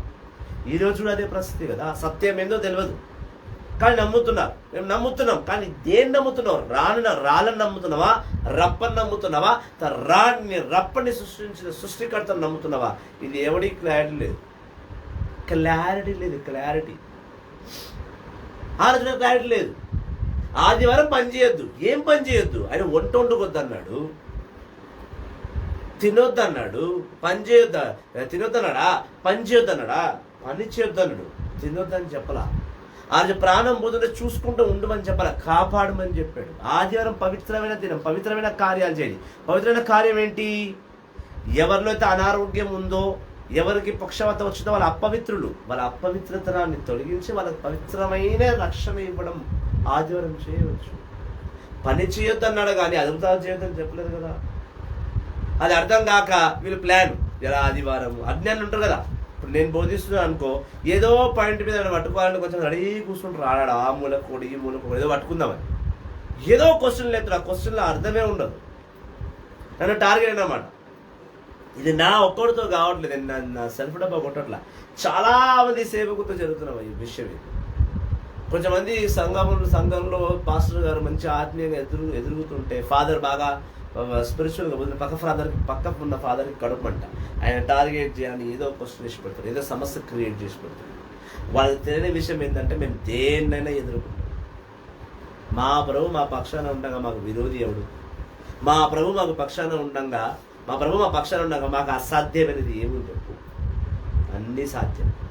మేము ఏ ప్రశ్నలకు భయం పడము, ఏ సమస్య ఇచ్చినా దాన్ని ఎదుర్కోకుండా పారిపోము, ఎదుర్కొని గెలిచి జయజెండా ఎగిరేసి నా ప్రభు నా ద్వారా గొప్ప కార్యాలు చేశాడు రా బాబు అని సాక్ష్యం చెప్తాం. ఉల్టా వచ్చి హల్లెలూయా హల్లెలూయా. యేసు ప్రభు అడుగుతున్నాడు ముందే, వాళ్ళు అడగక ముందే అడుగుతున్నాడు. ఆదివార దినమందు అనగా సాబత్ దినమందు రక్షించొచ్చా, ప్రాణం పోతున్నా చూస్తూ ఉండాలి చెప్పండి అంటే ఒక్కడు నోరు ఇప్పుడు. ఎవరెవరు పిచ్చి పిచ్చి ప్లాన్లు చేసిండ్రో, ఎవరెవరు పిచ్చి పిచ్చిగా ఆలోచించిండ్రో వాళ్ళు ఎవ్వరు కూడా ఆయనకు ఒక్క మాట కూడా మాట్లాడకపోతే ఏమైందా? అది చేయదగిన పనియా అని వారిని ప్రశ్నించెను. అందుకు వారు మౌనం వహించిరి. అక్కడ ఎవ్వరు ఒక్క మాట అందరు కన్ఫ్యూజ్. ఆదివారం పని చేయొద్దు అని చెప్పాడు దేవుడు, కానీ అద్భుతాలు చేయొద్దని చెప్పలేదే. రక్షించకు చస్తుంటూ చూసుకుంటూ కూర్చోమని దేవుడు చెప్పలేదే. వీటి అడుగుతున్న ప్రశ్నకు ఎట్లా ఆన్సర్ ఇస్తాం? ఇవ్వలేదు. జ్ఞానంతో కొట్టాడు, డైరెక్ట్ షాట్. అంతటా ఆయన కోపముతో అంతా యేసుక్రీస్తుకి కోపం వచ్చింది. చాలా మంది అంటుంటారు యేసు ప్రభువుకు కోపం రాదు, చాలా సైలెన్స్ ఉంటాడు. అది 2 చేతులు ఇట్లా పెట్టి ఇట్లా ఇంకో చేతి హృదయం మీద పెట్టుకొని చాలా మౌనంగా ఉంటాడు. ఈ 2 చేతులు ఎందుకు పెట్టిందో తెలుసా? ఒక్కసారి 2 చేతులు చేసి చూడు, టైం వస్తే షూట్ చేసి పడేస్తారు. 2 చేతులు ఎందుకు పెట్టినందుకు 2 ఉంగరాలు వేసుకొని మంచిగా నీట్గా ఇట్లా పడుతుంది. ఏం తెలియదు ఇట్లా ఇట్లా నిలబడేది ఎందుకు? ఇట్లా హెచ్చరిక వేసినప్పుడు నన్ను కనుక పిచ్చి లేపి అనుకో, ఈ 2 చేతులు స్ట్రైట్ అవుతుంది, ఈ పై వేలు లేపి ఇట్లా షూట్ చేస్తా. హల్లెలూయా. మౌనం ఉండని ఏమనుకోకు, తొక్కి నారదీస్తాడు. మంచిగా జాడించి పిండి ఆరేసి అట్లా తీసుకుపోయి ఇస్త్రీ చేసి మరి తగాంచేస్తాను నేను అల్మారికి. ఆయనతో పెట్టుకోనున్నాము తండ్రి నీ దగ్గర. మానవుడు కొట్టొచ్చు, తిట్టొచ్చు, ఈ 2 తీసుకోగలరు. ఆయన లోపల దెబ్బలు కొడతారు బాగా. కిడ్నీలు, లివర్లు, షుగర్లు, బీపీలు, బ్రెయిన్ యావరేజ్లు, దవడ పండ్లు, చెవు తీసేస్తాడు వినోద్దాన్ని, గుడ్డోని చేస్తాడు, పక్షవాతం పెడతాడు. మన బాడీ డిఫరెంట్ స్టైల్లో డిజైన్ చేసి ఆయన్ని ఎట్లా పడితే అట్లా ఆయనతో పెట్టుకుంటే డిఫరెంట్ స్టైల్ అయిపోతుంది. నార్మల్గా ఉన్న నువ్వు అబ్నార్మల్ అయిపోతావు. ఆయనని అంత తక్కువ అంచనా. చాలామంది అంటారు యేసుడు కోపమే రాదు, శాంతమూర్తి అయినా. చాలా ఆయన ఎక్కడ చెప్పిన కదమ్మా, చెవు ఉంటే వినడు. ఎక్కడ మార్కు సువార్త 4:9 అంటున్నాను అన్నమాట. చెవులు ఉంటే కనుక వినండి రా ముందు, ఆ మాటను వినండి, ఆలకించండి. చెవులు ఉంటే కనుక వినండి. మా తండ్రి పురుషులుగా చెవులు ఇచ్చిన కదా, వినిచేస్తే ఏమైంది నీకు? హల్లెలూయా, హల్లెలూయా, హల్లెలూయా. చాలా మౌనంగా ఉన్నా అనుకోకు, టైం చూసి కొడతాడు. ఎట్లా మేమందరం అన్న తరం తిన్నోళ్ళమే. అంత బాగా తన్నిండు కాబట్టి, అంత బాగా తన్ని గట్టి చేసింది కాబట్టి ఇంత గట్టిగా వాక్యం చెప్పినాం. ఆయన ప్రతి తన్నును, ఆయన ప్రతి దెబ్బను తట్టుకున్నాం. ఈ శరీరం కొట్టేది ఆయన్నే, మనం బుజ్జగించేది కూడా ఆయన్నే. ఏదైనా ఆయన్నే చేయాలి, మనం ఏం చేయలేం. మనం కేవలం నిమిత్త పాత్రలు మాత్రమే. ఆయన చెప్పినట్టు చేయాలి. కొంచెం కూడా అటు ఇటు అయినవా మరుసటి సరిజనం వచ్చేస్తుంది, గొంతు నొప్పి వచ్చేస్తుంది. ఇక రూఢిగా ఆయన ఇష్టమే ఇష్టం. ఎక్కడ ఏం పెట్టాలనో అక్కడ పెట్టి నొప్పుకుంటాడు. యేసు చాలా కోపం వచ్చింది. ఏం చేసి కొట్టిండా, తిట్టిండా, ఏం చేయాలి? అందరూ చూపు చూసి ఇట్లా ఇలా కళ్ళతో చూసిండు అందరూ కోపంతో. బాలకృష్ణ ఏం చంపుతాడు? కంటి చూపుతాడు. ఆయన చంపిండు చూడు కోపం. అసలు చూసిండు అంతే కదా. అసలు బాలకృష్ణ ఈ అధ్యాయం ఈ వర్షమే కాపీ కొట్టినట్టున్నాడు. హల్లెలూయా, హల్లెలూయా, హల్లెలూయా, హల్లెలూయా. కత్తులతో కాదురా, కంటి చూపుతో చంపేస్తా. నా తండ్రి కత్తులు పట్టుకోలే, కంటి చూపుతో కోపంగా చూసిండు డైరెక్ట్గా. చూసిన ఏం చేసిండమ్మా? అంతటా ఆయన కోపముతో నలుదేశాలు చూచి, నలుదిక్కులు చూసి 4 దేశాలు చేసిండు. అప్పుడే ఆలయం నుంచి అమ్మా అని తెలుగు చల్లకుండా తెలుగు ఫ్రిడ్జ్లో పెట్టాడు. 4 దిక్కులు చూసి 4 దిక్కులు చూచి ఆ జనుల హృదయం కఠినమునకు చింతించి, ఆయన కోపంగా చూసి మళ్ళీ ఏమనుకున్నంటే, ఆ కఠిన హృదయాన్ని చూసి చాలా బాధపడ్డాడు. ఈ కఠిన హృదయాలను కూడా నేనే కదా మార్చాలా, వీళ్ళని ఇంకేం చేసేది. కోపంగా చూసేసాడు. మళ్ళీ ఏమనుకున్నాడు మంచిగా, మళ్ళీ ఈయన నా పిల్లలే, వీళ్ళందరినీ కదా మార్చడం నేనే కదా వచ్చింది. ఆయన కర్తవ్యాన్ని గుర్తు చేసుకున్నాను, ఆయన చిత్తాన్ని గుర్తు చేసుకున్నాడు. ఈ బండ హృదయాలనే కదా నేను మార్చడానికి వచ్చింది. వీళ్ళని కోపగించుకుంటే ఏం లాభము? సో వీళ్ళు కోపగించకుండా వీళ్ళు ప్రేమించడం మేలు. వీళ్ళు మార్చాలి. ఈ 4 కూడా నాకు 4 లెక్కలు ఉన్నారు, నా తండ్రి ఇచ్చిన లెక్కలు ఈ 4 ఉన్నారు. ఈ 4 పరిస్థితులు నన్ను ధర్మశాస్త్రులు పిచ్చి మాటలు నా కోపంగా చూసి వాళ్ళని చంపడం కదా, వాళ్ళని నేను మార్చుకోవాలి కదా అనుకొని మౌనము వధించాడు ఆ నిమిషాన్ని. దాని తర్వాత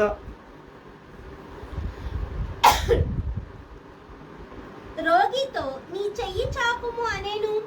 వాడట్లే చెయ్యి చాపగా స్వస్థుడాయను. ఇమ్మీడియట్ గా అక్కడ నో డైలాగ్స్, ఓన్లీ యాక్షన్. మాటలు లేవు, మాట్లాడడం కూడా లేవు, ఇవన్నీ అద్భుతాలే అని చెప్పేసి ఏం చేసిండు, ఆ రోగిని చూసి చేయి పైకెత్తున్నాను అన్నాడు.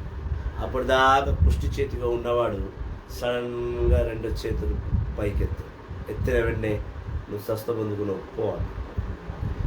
మాటలతో కాదు, శాతంతో కొట్టిండు. నిజమైన యేసుక్రీస్తుని ఫాలో చేసే వారు ఎట్లుండాలంటే ఎక్కువ మాట్లాడదు, మాట్లాడితే వాక్యాలే మాట్లాడాలి డైరెక్ట్. నేను 4 రోజుల నుంచి మా పూర్వతో ఇట్లనే మాట్లాడుతున్నాను. 1 కొరింథీ రాసిన లేఖ 6వ అధ్యాయం 5వ వచనం, సిగ్గు లేదా మీకు? సొలొమోను జ్ఞాన గ్రంథం 13వ అధ్యాయం 1వ వచనం, 10వ వచనంలో చెప్తున్నాను అనమాట. 13వ వచనంలో చెప్తున్నాను, సిగ్గు లేదా మీకు ఓ దౌర్భాగ్యులారా, మందమత్తులారా. చూడు, వాళ్ళు 4 రోజుల నుంచి వాళ్ళతో మాట్లాడుతున్నారు. అంత ఖచ్చితంగా గుర్తుపెట్టుకురా వచనాలు, వాక్యాలు.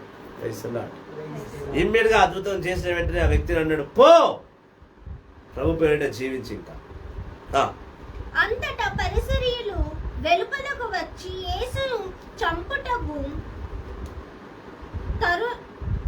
తరుణులో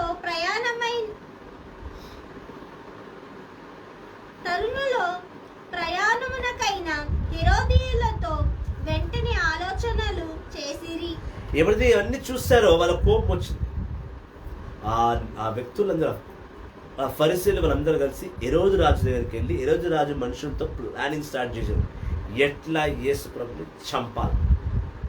అద్భుతాలు చూసి, ఆయన అనే సత్యాలని చూసి వీళ్ళకు పడక ఎక్కడ వీళ్ళకు వ్యతిరేకంగా వెళ్తారో ఏమో, వ్యతిరేకంగా వెళ్లాల్సి వస్తుందో ఏమో, యేసుక్రీస్తు బోధనలో చూసి మనకు గౌరవం దక్కదేమో అని ఈ ప్రధాన యాజకులు, ఈ ఫరిసీయుల్లో కొంచెంమంది వెళ్ళి హెరోదు రాజు మనుషుల దగ్గర కూర్చొని యేసుక్రీస్తుని చంపడానికి ప్లాన్స్ మొదలుపెట్టారు. సేవ ప్రారంభంలోనే ఆయన మరణానికి స్కెచ్ చేశారు ఇదంతా. హల్లెలూయా. ఈ విషయం కూడా యేసు తెలుసు, కానీ ఆయన ఏవి పట్టించుకోలే. ఆయన సేవ, ఆయన స్వస్థతనిచ్చడము, దయ్యాలు తరమడము, ఇదే పని. ఇప్పుడు మనము లూకా సువార్త 3వ అధ్యాయం 7 నుంచి 10వ వచనం వరకు చూస్తాం.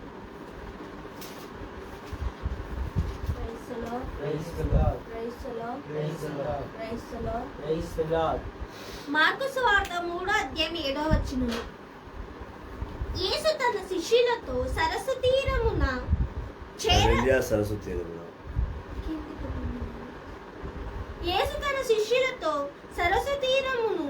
చేరగా గలిలయ యూదా నుండి కూడా పర జన సమూహము ఆయన యొద్దకు వచ్చెను. ఆయన చేసిన గొప్ప కార్యములు అన్నిటిని గురించి విని యెరూషలేము నుండి యూదయ ఇదుమాయు ప్రాంతము నుండి యోర్దాను నది తీరమునకు అవలి నుండి తూర్పు సిదోను పట్టణ ప్రాంతము నుండి గొప్ప జన సమూహం అచట వచ్చెను. తూర్పు కాదు, తూరు. తూర్పు అంటే సౌత్, తూరు అంటే పట్టణం. తూరు సిదోను స్థలం నుంచి ప్రజలందరూ గుమ్మికూడారు. యేసు ప్రభు గలిలయ సముద్రం ఒడ్డున వెళుతుండగా, తన సేవలో భాగంగా వెళుతుండగా ఆయన గురించి ఎంతో మంది ప్రజలు ఆయన వెంబడించడం మొదలుపెట్టారు. యూదా నుండి, యెరూషలేం నుండి, యెరూషలేం పట్టణంలో ఉన్న ఉదీమియా నుండి, తూరు పట్టణం నుండి, సిదోను పట్టణం నుండి, యోర్దాను పట్టణం నుండి, అంటే 6 పట్టణాల నుండి ప్రజలు ఆయన దగ్గరకు వస్తున్నారు. అందరూ అనారోగ్యమైన బిడ్డలే, దయ్యం పట్టిన వారు, దురాత్మ శక్తులతో నింపబడ్డవారు ఆయన వెంబడించుకుంటూ వస్తున్నారు. ఇలా మనం 7వ వచనం వరకు చూస్తాం. 7, 8 వరకు. 9 చదువుమా. జన సమూహము తనపై విరుగబడునేమో అని యేసు తనకు ఒక పడవను సిద్ధము చేయుడని శిష్యులను ఆజ్ఞాపించెను. ఏలన ఆయన రోగులను అనేకులు స్వస్థపరిచి ఉండెను. అందుచే ఆయనను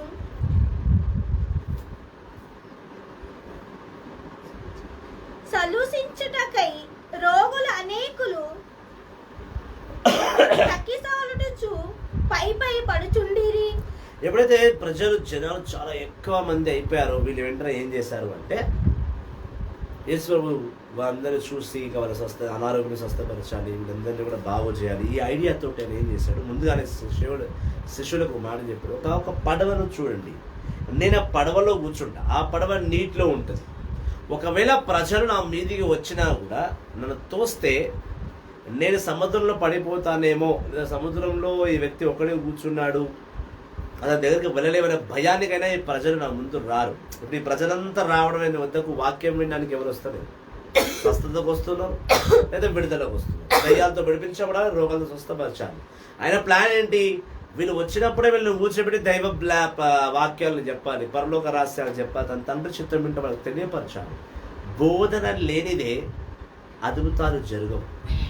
ఇదే సిస్టమ్ ఈ రోజు కూడా. ఒక ప్రేయర్ మీటింగ్ పెడితే ముందు ప్రార్థన, దాని తర్వాత స్తుతి ఆరాధన, దాని తర్వాత వాక్, దాని తర్వాత స్వస్థత కూటమి, హీలింగ్ సెషన్స్ లాస్ట్లో జరుగుతాయి. వాక్కు మనిషిని స్వస్థత పరుస్తుంది. వాక్కు వలన మనిషి స్వస్థ పొందుకుంటాడు. ముందు వినాలి. ఏదో డాక్టర్ దగ్గరకు వచ్చినాము, మందులు రాసుకున్నాము, ప్రాబ్లంకి తిన్నాం పోయినట్టు ఉండడు. డిస్ట్రూ ప్లాన్ అదే. అందుకే అందరూ ఒకేసారి దొరకరు. వీళ్ళందరూ దొరకాలి అంటే వీళ్ళందరూ ఒకసారి కూర్చోబెట్టాలి, వీళ్ళని ప్యాక్ చేయాలి. అందరినీ కూర్చోబెట్టాలని సముద్రంలో పోయి పడవ ఎక్కి కూర్చున్నాడు. ఎవరు కూడా సముద్రంలోకి వచ్చి ఆ పడవను తోయడమో ఆయన వద్దకు రావడం భయపడరు. ఎందుకంటే పడవ తోస్తే ఆయన వెళ్ళిపోతారు పడవ నుంచి ముంగటికి. వీళ్ళు సముద్రంలో ఎక్కడన్నా పడిపోయి ప్రాణనష్టం పోగొట్టుకుంటున్న భయం కూడా ఉంటుంది. ఆయన చాలా తెలివి గలవాడు మన ప్రభు. ముందైనా హుషారుగా పడవ చేసుకుని పడవలో కూర్చున్నాడు. ఎవరు వచ్చి ఆ పడవను తోయొద్దు, ఆయన తోయొద్దు. సో వీళ్ళు అద్భుతం చేయాలి అంటే వీళ్ళు వెయిట్ చేయాలని మాట్లాడే వరకు. అసలు జరగలేదు. ఎవరు అద్భుతం కావాలంటే వెయిట్ చేయి. సో ఆయన కూర్చొని ముందు వాక్యాన్ని బోధించేవాడు. ఇంకా పరలోక రహస్యాలను చెప్పేవాడు. యెహోవా తండ్రి సత్యాలను చెప్పేవాడు. పాపం నుంచి ఎలా తప్పించుకోవాలి, పాపం నుండి విడిచిపెట్టాలి, సైతాను నుంచి ఎలా విడిపించబడాలి అని చెప్పేవాడు. బోధన చాలా. యేసు ప్రభు ఎక్కడికి వెళ్ళినా ముందు బోధించేవాడు. చూడు, ఈ జనరేషన్లో బోధన తక్కువైపోయింది, వాక్యపరిచయం తక్కువైపోయింది. ఏ సంఘంలో ఏ పాస్టర్ ఉన్నా, పాస్టర్ గారు నాకు రోగం ఉంది ప్రార్థన చేయి, పాస్టర్ గారు నాకు దరిద్రం ఉంది ప్రార్థన చేయి, పాస్టర్ గారు నాకు అప్పులు ఉన్నాయి ప్రార్థన చేయి. ప్రార్థన ఒకటే సరిపోదు నాయనా. వాక్య పరిచర్య చాలా అవసరము. వాక్య పరిచర్య లేకపోతే ఈ జీవితంలో ఏమీ జరగదు. యేసు ప్రభు ప్రధానంగా చేసింది ముందు వాక్య పరిచర్య, సువార్త బోధనలు. వాక్కును వినాలి, యెహోవా తండ్రి మాటను వినాలి. వాక్యే దేవుడై ఉన్ను, దేవుడే వాక్యమై ఉన్నని ఆదికాండం 1 యోహాను సువార్త 1 అందరూ చెప్తారు. కానీ చెప్పిన ఎవరు కూడా పాటించట్లేదు. వాక్యాన్ని చదవరు, బైబిల్ తీయరు. చదువుతున్నా వాళ్ళకి అర్థం కాదు పాస్టర్ని అడగరు. వాక్య బోధన ముఖ్యం. యేసుక్రీస్తు ఏ అద్భుతాలు చేయాలన్నా అద్భుతాలు చేసేయడానికి మునుపు ఆయన వాక్యాన్ని బోధించేవాడు. అందరు జనాలందరినీ కూర్చోబెట్టి నా సముద్రంలో కూర్చోడు పడవెక్కి ముందు మాట్లాడిన తర్వాతనే అద్భుతాలు చేసి. చదువు మార్కు సువార్త 3వ అధ్యాయం 11వ వచనం. 10వ వచనం. ఏలన ఆయన రోగులను అనేకులను స్వస్థపరిచి ఉండెను. అందుచే ఆయనను సల్పిసించుటకై రోగులు అనేకులు తక్కిన స్థలాడుచు పై పడుచుండిరి. దయ్యములు పట్టిన వారు ఆయనను చూడగానే ఆయన ముందు సాగిలపడి నీవు దేవుని కుమారుడవని కేకలు వేసిరి. ఎప్పుడైతే నా వాక్యాన్ని బోధించడం మొదలు పెట్టాడో వెంటనే మాట్లాడుతుంటే చాలా మంది అనారోగ్యులు స్వస్థ పొందుకున్నారు. ఆయన తాగుతున్నారు కొంచెం మంది, ఆయన మాటలను బట్టి కొంచెం స్వస్థ పొందుకున్నారు, ఆయన చేయబడితే కొంతమంది స్వస్థ పొందుకున్నారు. ముఖ్యంగా దయ్యాలు. ఎప్పుడైతే వాక్య పరిచరణ చేస్తున్నాడో పరలోక మాటలు, పరలోక సత్యాలు ప్రజలకు వెళ్తున్నాయో ఎవరెవరిలో దయ్యాలని, ఆ దయ్యాలన్నీ ఆ పడవ ముందుకు వచ్చి జోరుగా అరుస్తున్నాయి. ఏమని అరుస్తున్నాయి అవి? నీవు దైవ కుమారుడు, నీవు నజరేయుడైన యేసు అని అరిచి పడిపోతున్నారు. దయ్యమైన ముందు రాగానే ఆయన చూసి ఒకటే వణుకు, సైతాన్లకు ఒకటే వణుకు, గట్టిగా అరుస్తున్నాయి అవి. పోతున్నాం రాయన, అయినా పోతున్నాము, మా మీదకి ఏమొస్తావు, ఇక మేము ఇన్ని రోజులు శరీరంలో ఉన్నాం, మేము శరీరమే మాకు ఇల్లు అనుకున్నాం, ఇప్పుడు నువ్వు వచ్చి కాపాడుతున్నావు, పోతున్నాం నాయన పోతున్నాం, నువ్వు నజరేయుడవే అంటే సైతాన్లు అక్కడ ఉన్న చోట యేసు ప్రభు దేవుడని, యేసు ప్రభు దైవ కుమారుడని, యేసు ప్రభు నజరేతు వాసి అని, యేసు ప్రభు ఒక మెస్సాయి అని దయ్యాలు మాట్లాడి నరకలోకానికి అర్థమైపోయింది. నజరేయుడు నీకే అర్థం కాదు ఇంకా. హల్లెలూయా.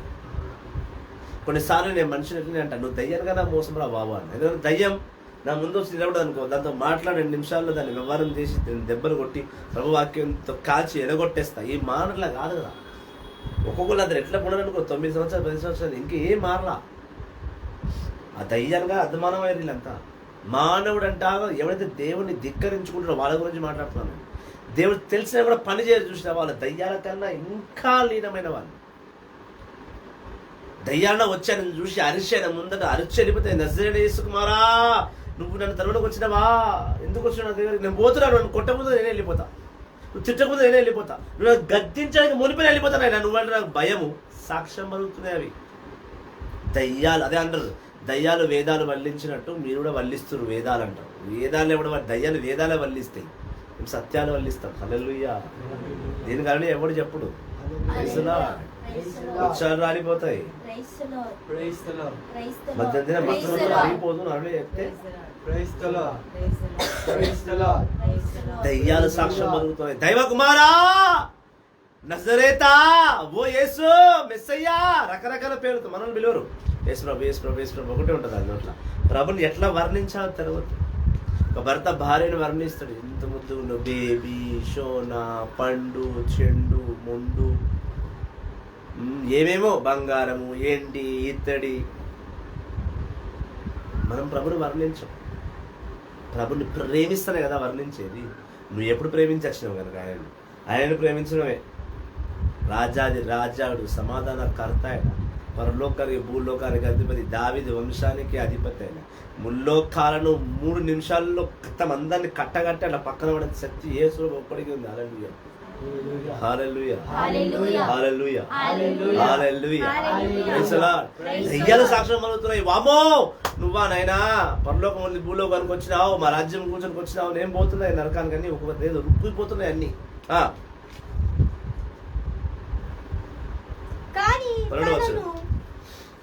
కానీ తనను ప్రకటింపవలదని ఆయన వారిని గట్టిగా ఆజ్ఞాపించను. శిశువన్నాడు దయ్యాలతో, పోతున్నావు గమ్మలవు, అరవకు, అందరు చెప్పకు, నేనే చేశాను. ఇప్పుడే చెప్పు, ఒక సమయం రాలేక, సమయం వచ్చినప్పుడు నేనే చెప్తా. దయ్యాలతో మాట్లాడుతున్నాయి. అక్కడేమో పరిస్థితులకు అర్థమైతే నేను ఎవరితో మాట్లాడుతున్నాడు. హల్లెలూయా. చెప్తున్నాడు, అపవాది, సైతాన్ శక్తి, నేను ఎవరో చెప్పక, అందరికి వెళ్ళిపో. Came silence, go silence, don't scream. Hallelujah. దాని తర్వాత అనవసరం అయిపోయింది కదా, ఇంకేం చెప్పాలి. Praise the Lord. యేసు ప్రభు ఇటు విధంగా గొప్ప అద్భుతాలను, గొప్ప కార్యాలను అక్కడ చేస్తున్నాడు. వాక్య పరిచర్య చాలా అవసరమైనది. పరలోక రహస్యాల్ని వాక్య బోధన చేయకపోతే దయ్యాలు పోవు, స్వస్థలు జరగవు, అనారోగ్యం నుంచి విడిపించబడము, దరిద్రం నుంచి, అప్పు నుంచి విడిపించబడము. ఎక్కడ వాక్యం బోధింపబడుతుందో అక్కడ ప్రభు సన్నిధి నింపబడుతుంది. ఎక్కడ ప్రభు సన్నిధి నింపబడుతుందో అక్కడ దేవుడు ఉన్నాడని ఎంత నిజమో దయ్యం ఉన్నది కూడా అంతే నిజం. అక్కడ దేవుడు ఉన్నాడు. ఆ దేవుడి రాజ్యాన్ని కూర్చోడానికి, దేవుని సన్నిధి కూర్చోడానికి సైతాన్ అడుగున మా దేవుడు కూడా నిలబడుతుంది, మా దేవుడు కిందేసి తొక్కుతాం. కానీ ప్రభు సన్నిధితో వద్దుకున్నాం. హల్లెలూయా. చాలా మంది అంటారు, శ్రమలు, యేసు ప్రభు నమ్ముకుంటే శ్రమలు వస్తాయి, యేసు ప్రభు నమ్ముకుంటే కష్టాలు వస్తాయి. నమ్మకం ముందు ఇప్పుడేదో నేను సుఖంగా ఉన్నట్టు. హల్లెలూయా. అది వేరే టాపిక్ మళ్ళీ. సో ఇప్పుడు మనము మార్కు సువార్త 3వ అధ్యాయం 13వ వచనం చూస్తాం. 3వ అధ్యాయం 13వ వచనం నుండి 19వ వచనం. మార్కు సువార్త 3వ అధ్యాయం 13వ వచనం. పిమ్మట ఆయన పర్వతం పైకెక్కి తను కోరుకొనిన వారిని పిలువగా వారు ఆయన యొద్దకు వచ్చిరి. తనతో నుండుటకును సువార్త ప్రకటనను ప్రకటింపుట కొరకును ఆయన 12 మంది శిష్యులను నియమించెను. వారికి అపోస్తులన్న పేరు పెట్టెను. దయ్యములను వెళ్ళగొట్టుటకు వారికి అధికారం ఇచ్చెను. ఆ 12 మంది ఎవరనగా పేతురు అనబడు సియోను,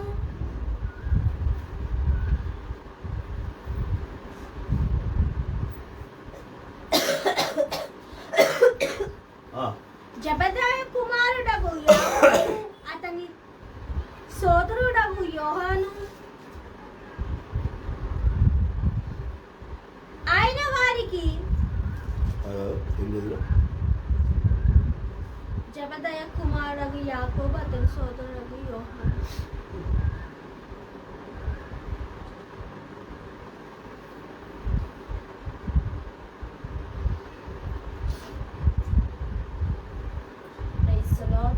the Lord. Praise the Lord. Praise the Lord. Praise the Lord. Praise the Lord. ఆయన వారికి భువనేశ్వర్ అనే పేరు పెట్టెను. దానికి ఉరుమేడివాడు అని అర్థము.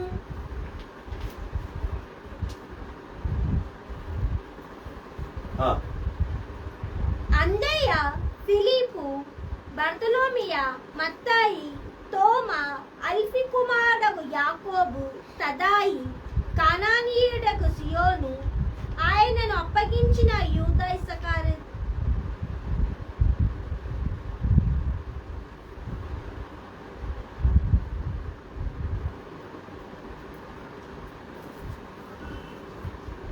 Praise the Lord. Praise the Lord. Praise the Lord. Praise the Lord. Hallelujah. Hallelujah. Hallelujah. Hallelujah. యేసువా వందనం. యేసువా వందనం. యేసువా స్తోత్రం. యేసువా స్తోత్రం. Praise the Lord. Praise the Lord. Praise the Lord. Praise the Lord. Hallelujah. Hallelujah. Hallelujah. Hallelujah.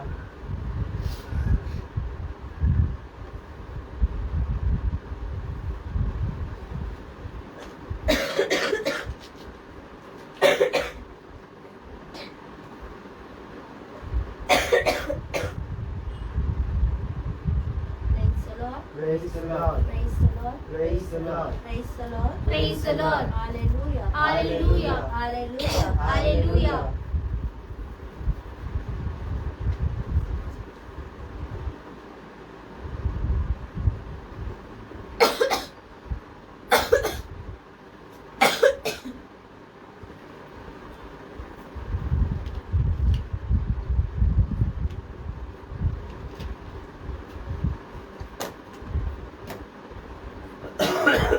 Praise the Lord. Praise the Lord.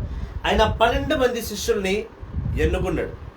ఈ 12 మంది శిష్యులు ఎన్నుకున్నాడు. ఆయన ఒక కొండ మీదకి ఎక్కి కొండ మీద ఆయన ఈ 12 మందిని చూసి పేరు పేరు పిలుచుకున్నాడు. అంటే మనం ఇంతకుముందు చూసాము 5గురిని ఎన్నుకున్నట్టు. ఎవరు ఎన్నుకున్నాడు? సైమన్ ఎన్నుకున్నాడు, వాళ్ళ తమ్ముడైన ఆండ్రూని ఎన్నుకున్నాడు, యాకోబుని జేమ్స్ ఎన్నుకున్నాడు. యాకోబు అన్నప్పుడు జేమ్స్, జాన్ అన్నప్పుడు యోహాను, మరియు లేవి అనే మత్తయి. అల్ఫియే కుమారుడు లేవి అనబడు మత్తయ్య. చూడండి, ఇదే మార్కు సువార్తలో ఇక్కడ ఈ క్లారిటీ తీసుకోవాలి మీరు ఖచ్చితంగా. ఓకే, నేను ఆర్డర్ చెప్తాను. అయితే 12 మంది శిష్యులను పిలుచుకొని వాళ్ళకి అపోస్తులు అని పేరు పెట్టాడు. అపోస్తులు అంటే ప్రభుని పరిచర్య చేసేవారని అర్థము. ప్రభుని కొరకై పనిచేసే వీరులు అని అర్థం. అపోస్తులకు చాలా అర్థాలు ఉన్నాయి. బైబిల్ ప్రకారం 2 అర్థాలు చూస్తే అపోస్తులు అంటే ప్రభుని కార్యాలు చేసేవాడు. రెండవది ప్రభుని కొరకై వీరతత్వము చేసేవారు, అంటే ప్రభుని కొరకై పోరాడేవారు. అపోస్తులు అంటే ఆ 2 అర్థాలు ఉన్నాయి. అయితే ఈ 12 మందిని పిలుచుకొని వాళ్ళకి ఏమన్నాడు? మీకు వాక్య బోధన చేసే వరము నేను ఇస్తున్నాను. You will also send you out to preach and you will have authority to drive out demons. మీకు వాక్యాన్ని బోధించే వరముని ఇస్తున్నాను. ఈరోజు ఎంతమంది ఇక్కడ అపోస్తులు ఉన్నారో వాళ్ళ ముఖ్యమైన వరం ఏమి? వాక్యాన్ని బోధించడం. వాక్యాన్ని బోధించడం దయ్యాలు ఏం జరుగుతుంది?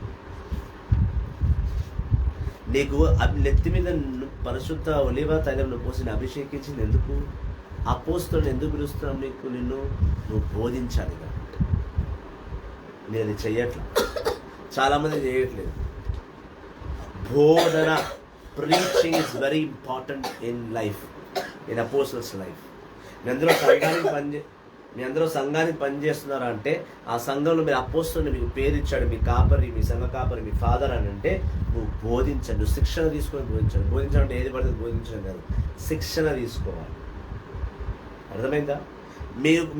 మీరు వాక్యాన్ని బోధించాలి, పైగా మీరు దయ్యాన్ని తరమాలి. మీకు అధికారం నేను ఇస్తున్నానని యేసు ప్రకటించాడు. అందులో సైమన్ మొదటివాడు. ఇతని పేరు సైమన్, కానీ యేసు ప్రభు తన పేరు సైమన్ అని తీసి పేటర్ అని పిలిచాడు. ఇతనే పేతురు. తన యోహాను కుమారుడు. తన తండ్రి పేరు యోహాను. తన తండ్రి పేరు ఎక్కడ ఉందంటే యోహాను సువార్త 1:40 ఉన్నది. 42.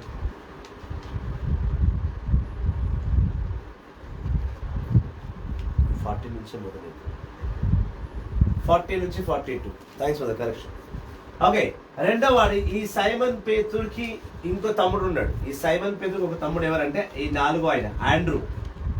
ఈయన తండ్రి కూడా జానే. జాన్స్ గాస్పల్ 142లో యోహాను సువార్త 1:42 రాయబడింది. సైమన్ ఆండ్రూ వాళ్ళ నాన్న యోహాను, జాన్. ఓకే, ఇద్దరు రథ సంబంధికులు, బెత్తిస్తియా వాసులు, సొంత అన్నదమ్ములు ఇద్దరు. మళ్ళీ జేమ్స్ అండ్ జాన్ జెబిదాయా కుమారులు. చాలా మంది జాన్ ది బ్యాప్టైజ్ నే జాన్ అనుకుంటున్నారు. కాదు, జాన్ ది బాప్తిజం యోహాను తల్లిదండ్రులు ఎవరంటే జకరియా, ఎలిజబెత్ అమ్మ. ఓకే, ఈయన ప్రకటన గ్రంథం రాయలేదు, ఈయన యోహాను సువార్త అంతగా రాయలేదు. ఇది లాస్ట్ అండ్ ఫైనల్ క్లారిఫికేషన్ నేను ఇచ్చేది. నెక్స్ట్ టైం నేను క్లారిఫికేషన్ ఇవ్వను on record. Okay, John the baptize and John's gospel రాయలేదు, ఈ జాన్ రాశాడు. జెబిదాయ కుమారుడు యోహాను సువార్త రాశాడు. జెబిదాయ కుమారుడు ప్రకటన గ్రంథం రాశాడు.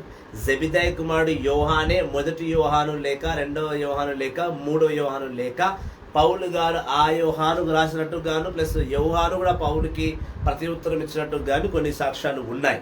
Praise the lord. సో ఈ యాకోబు, ఈ యోహాన్ ఇద్దరు సొంత అన్నతమ్ములు. ఈ యాకోబు తొందరగా చనిపోయాడు. ఈ యాకోబుని యేసు తమ్ముడు అని అంటున్నాడు ఒక పాస్టర్, ఎడ్వర్డ్ విలియమ్స్ కుంటమని. ఆయన ఈ యాకోబు యేసు సొంత తమ్ముడు అంటున్నాడు.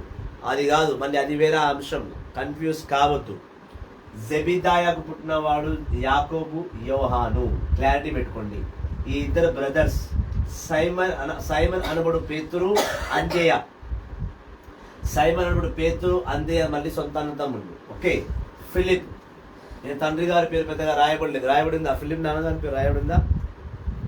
మన అపోస్తలులు చెప్పిన ఉందా ఫిలిప్ నాన్న? టకటగా చెప్తుంది, కష్ట పెడుతున్నారు. ఓకే, బర్తలోమియో. ఈయన పేరేంటి? బర్తలోమియో తప్ప ఇంకో పేరు ఉందిగా, నతానేలు. బర్తలోమియోకి ఇంకో పేరుంది, నతానేలు. ఇది వాక్యంలో ఉంది, నతానేలు.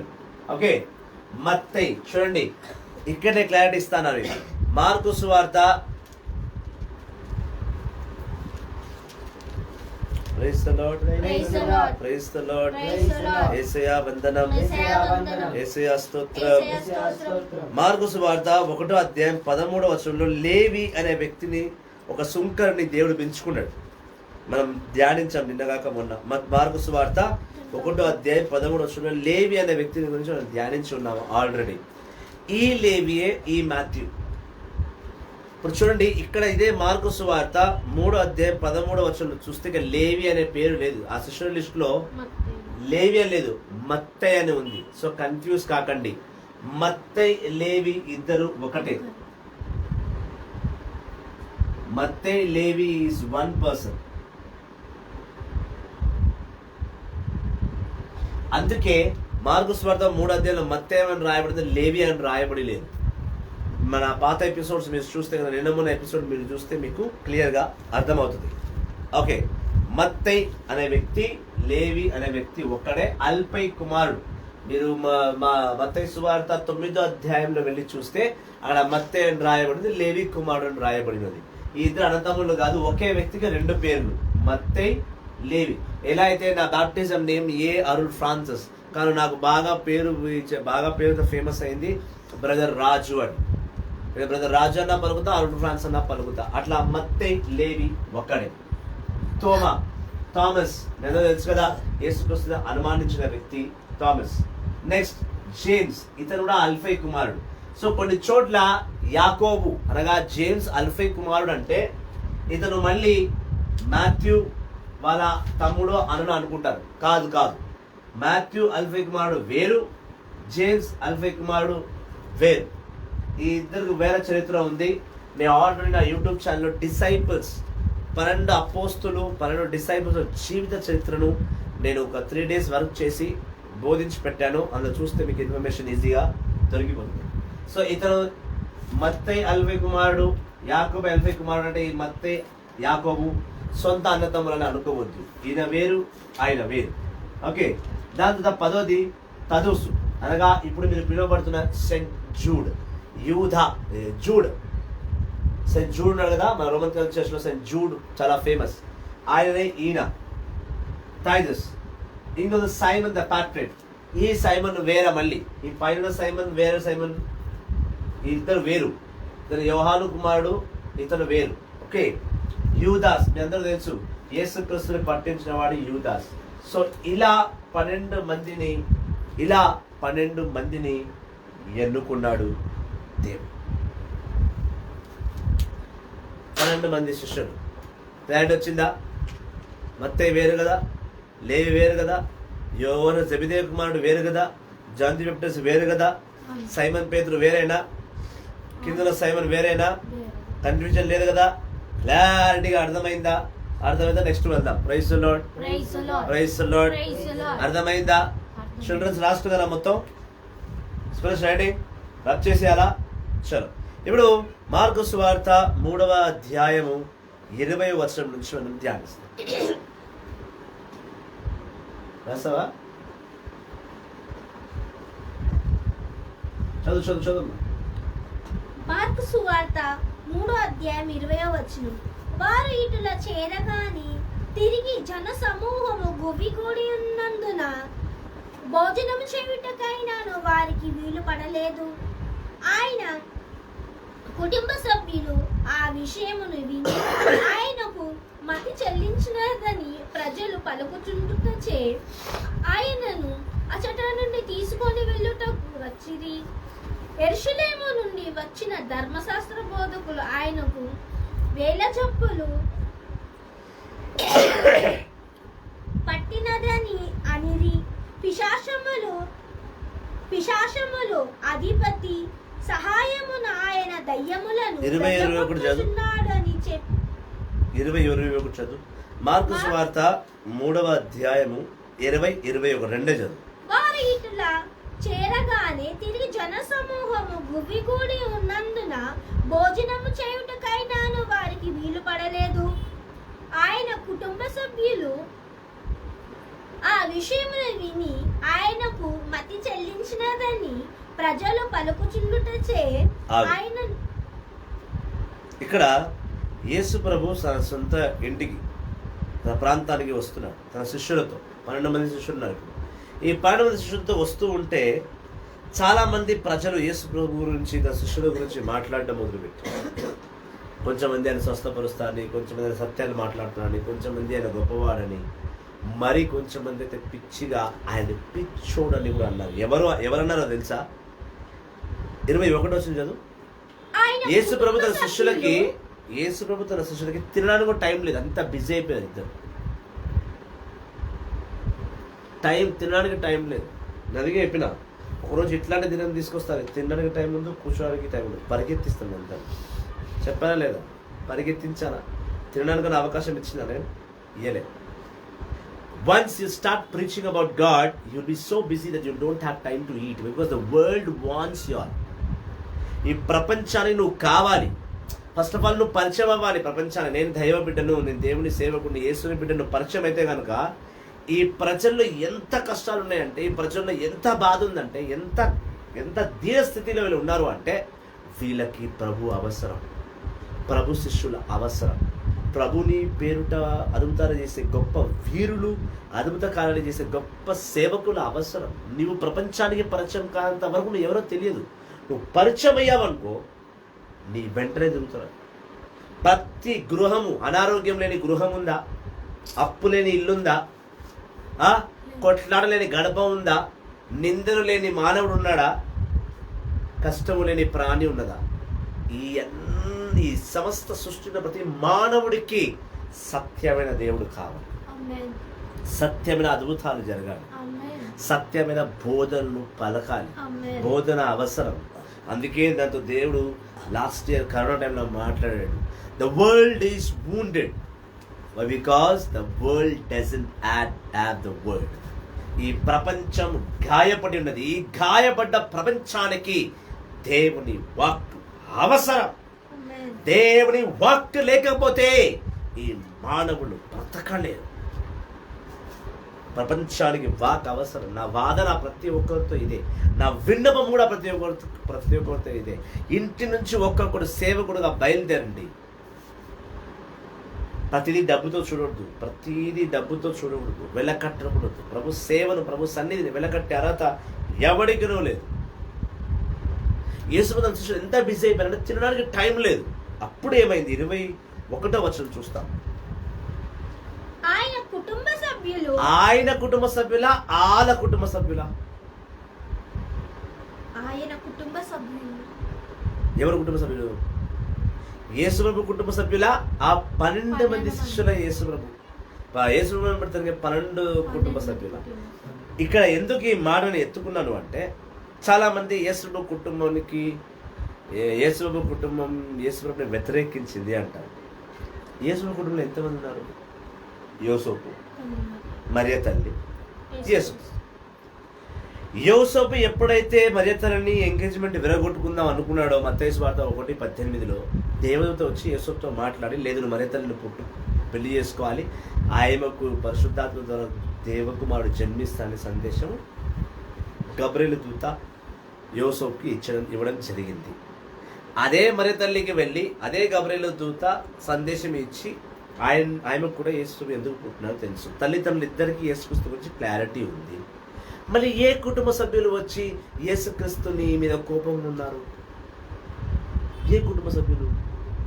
రాయబడింది ఏంటంటే ఆయన కుటుంబ సభ్యులు ఆయన మీద కోపంగా ఉన్నారు. ఎవరున్నారు అక్కడ?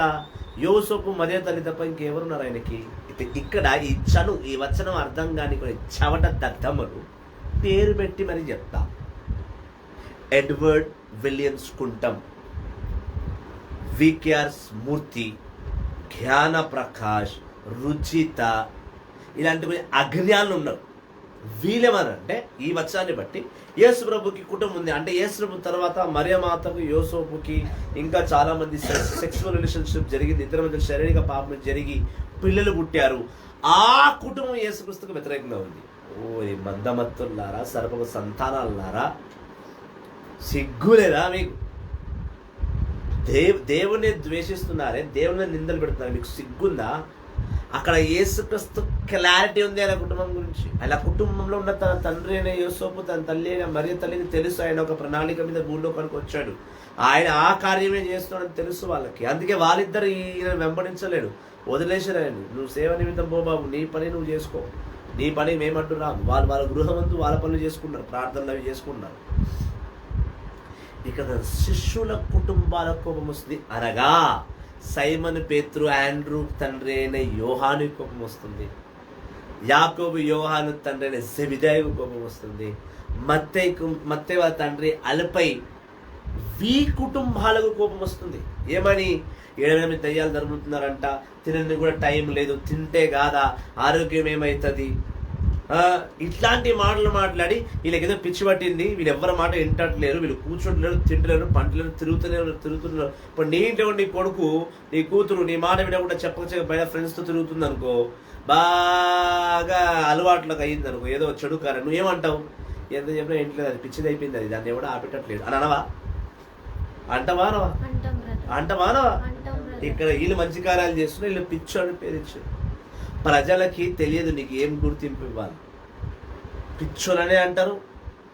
అదే ఒక అద్భుతాలు చేయి, నా బంగారం తల్లి అని నిన్నే అంటారు. తిట్టేది ఆలే, పోగొడేది ఆలే, చెప్పుల దండ వేసేది కూడా ఆలే, పూలదండ కూడా వేసేది కూడా వాళ్ళే. పూలదండలు కూడా వేసుకునే శ్రమత నీకు ఉండాలి. పూలదండ వేసినప్పుడు విర్రవీగొద్దు, చెప్పుల దండ వేసినప్పుడు కుంగి కుసించిపోవద్దు. రెండుని సరి సమానంగా తీసుకోవాలి. దండనే కదా, చెప్పులు ఉంటే ఏమైంది, పూలు ఉంటే ఏమైంది, నా ప్రభు గురించి నేను ఏమైనా చేసుకుంటాను ధైర్యము సేవకుల్లో, అపోస్తుల్లో ఉండాలి. హల్లెలూయా. ఇక్కడ యేసు ప్రభు కుటుంబంకి రాలా కోపము, అపోస్తుల కుటుంబానికి కోపం వచ్చింది. బాగా గమనించి చూడాలి బిడ్డలారా, బాగా వాక్యాన్ని ధ్యానించేవారు క్లారిటీ పెట్టుకోవాలి. యేసుక్రీస్తు కుటుంబంలో ఎవరు వ్యతిరేకంగా పోలేదు. ఎట్లా పోతారు? ఆయన దైవ కుమారుడు, దైవ చిత్తం చేయడానికి వచ్చాని తన తండ్రి అయిన యోసేపుకు తెలుసు, తల్లి అయిన మరియకు తెలుసు. మళ్ళీ మధ్య నుంచి ఎక్కడ ఊడిపడ్డారు? ఆ అపోస్తులు, ఆ 12 మంది అపోస్తుల కుటుంబానికి చాలా కష్టంగా ఉండింది. అందుకే వాళ్ళు వీరికి పిచ్చి పట్టింది అని నిర్ధారించుకున్నారు. చదవమ్మా 21 వచనం మళ్ళీ ఎక్కడ పోయింది అమ్మాయి? చదువు. ఆయన కుటుంబ సభ్యులు ఆ విషయమును విని ఆయనకు మతి చెల్లించునని ప్రజలు పలుకుచుండుటచే ఆయనను అచట నుండి తీసుకొని వెళ్ళుటకు వచ్చిరి. Continue brother. యెరూషలేము నుండి వచ్చిన ధర్మశాస్త్ర బోధకులు ఆయనకు వేల జబ్బులు పట్టినదనిది, పిశాచములు అధిపతి సహాయమున ఆయన దయ్యములను వెళ్ళగొట్టుచున్నాడని చెప్పిరి. ఆమేన్.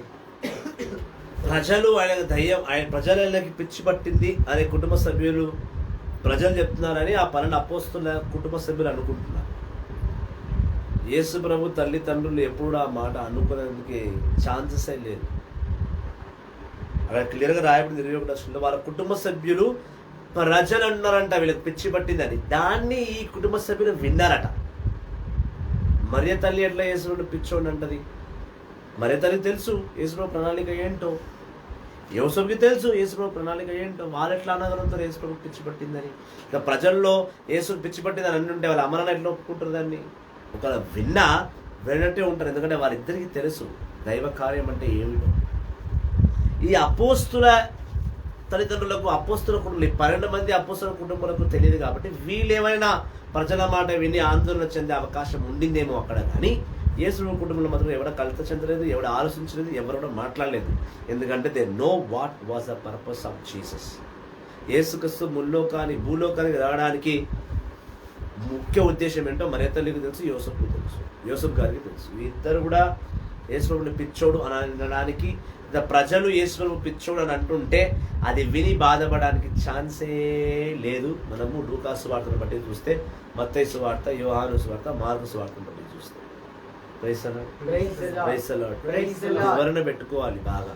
సేవకులు ఆలోచించాలి, ఏది పడితే అది మాట్లాడద్దు. ఇప్పుడు 22వ వచనంలో ఏం జరిగిందంటే, కొంతమంది మళ్ళీ ఈ ధర్మశాస్త్ర బోధకులు యెరూషలేము నుంచి వచ్చి యేసుక్రీస్తు దయ్యాల్ని తరుముతూ ఉంటే వెంటనే యేసుక్రీస్తుని మీద ఒక నింద వేశారు. చదవమ్మా. ఇప్పుడు మార్కు సువార్త 3:22 వచనం. యెరూషలేము నుండి వచ్చిన ధర్మశాస్త్ర బోధకులు ఆయనకు వేల జబ్బులు పట్టినదనిది, పిశాచములకు అధిపతి సహాయమున ఆయన దయ్యములను వెళ్ళగొట్టుచున్నాడని చెప్పిరి. ఏం పేరు? దయ్యం పేరు? దయ్యం ఉందా? పేరు లేదా? పక్క 100% చూడు ఒకసారి.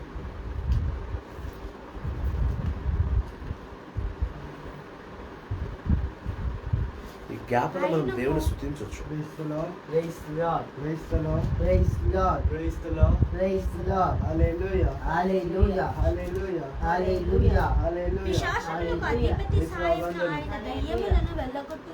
పిశాచులకు అధిపతి చాలా అవసరం. ఎవరది?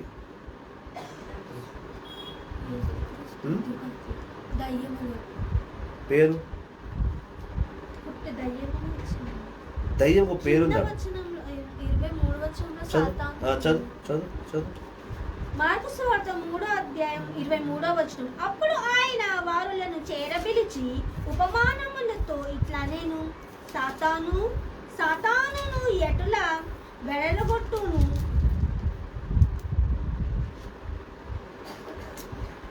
నువ్వు అది సరిగా యు నాట్ ప్రొనౌన్సింగ్. నాకు ఆ పేరు కావాలి. దయ్యములను అన్న తర్వాత సాతాను అన్న పేరు ఇచ్చింది. పేరు లేదా? పక్క వెళ్ళగొట్టుచుండును. సాతానులను వెళ్ళగొట్టుచుండును. ఒక రాజ్యం. Okay, will do one thing. ఇది చాలా పెద్ద టాపిక్. ఇప్పుడు చెప్పినా మళ్ళీ ఇవాళ సగం రేపు సగం అవుతుంది. ఎస్ అది ఇంగ్లీష్లో ఉంది, తెలుగులో అది లేదు. బెస్బెల్. సో ఇది వెరీ ఇంపార్టెంట్ టాపిక్. ఇప్పుడు నేను సగం చెప్పి రేపు సగం చెప్తే వేస్ట్. ఇప్పుడు నా దగ్గర కేవలం 5 నిమిషాల టైమే ఉంది 7 కావడానికి. So will continue this topic tomorrow. ఇప్పుడు ఇక్కడికి క్లోజ్ చేసుకుంటూ రేపు దీని గురించి నేను చెప్తాను. ఇది 2వ రాజుల్లో, మొదటి రాజుల్లో చాలా లింక్ అయిన ఉన్న మాట. So we will continue tomorrow. Yesu ప్రభుని దయ్యాలకు అధిపతి అని వర్ణించారు. ఆ దయ్యం ఎవరు? ఆ దయ్యాన్ని అసలు ఎవరు వర్ణించారు? దయ్యం ఒక చరిత్ర ఏంటి? యేసు ప్రభు దయ్యాలన్నీ తరిమాడా? దయ్యాలకు ఆయనే అధిపతి అనేది రేపు నేను వివరిస్తాను. Let's end the topic today and will meet tomorrow evening 5 o'clock. రేపు మార్నింగ్ 10 గంటలకు మళ్ళీ లైవ్ ఉంటుంది. రేపు సాయంకాలం 5 గంటలకు మళ్ళీ లైవ్ ఉంటుంది. ప్రతిరోజు మార్కు సువార్త గురించి నేను బోధిస్తున్నాను. జోసెఫ్ పాస్కల్ గారు, ప్లీజ్ ఈ లైవ్ని మీకు ఉన్న ఫేమస్ గ్రూప్స్లో షేర్ చేయండి. ముఖ్యంగా ప్రొటెస్టెంట్ గ్రూప్స్ షేర్ చేయండి. చాలామంది అజ్ఞానులు ఉన్నారు, ఆ అజ్ఞానులకి ఇది తెలియాలి. సో ప్లీజ్ వాక్యాన్ని ఎంత షేర్ చేస్తే అంత మంచిది. ప్లస్ మీ వాట్సాప్కి నేను పిక్స్ కూడా పంపించాను. నేను మార్గ సువార్త బోధిస్తుంటే ఇంగ్లీష్లో, తెలుగులో. సో మీ స్టేటస్లో అది పెడితే చాలా ఆనందంగా ఉంది. ఎందుకంటే మీరున్న ప్రాంతంలో మీ స్టేటస్ చాలా మంది చూస్తూ ఉండవచ్చు. మీ ఉన్న గౌరవప్రదమైన సోషల్ మీడియాలో దాన్ని షేర్ చేస్తారని ఆశిస్తూ, thank you very much. God bless you all. See you tomorrow morning 11 o'clock.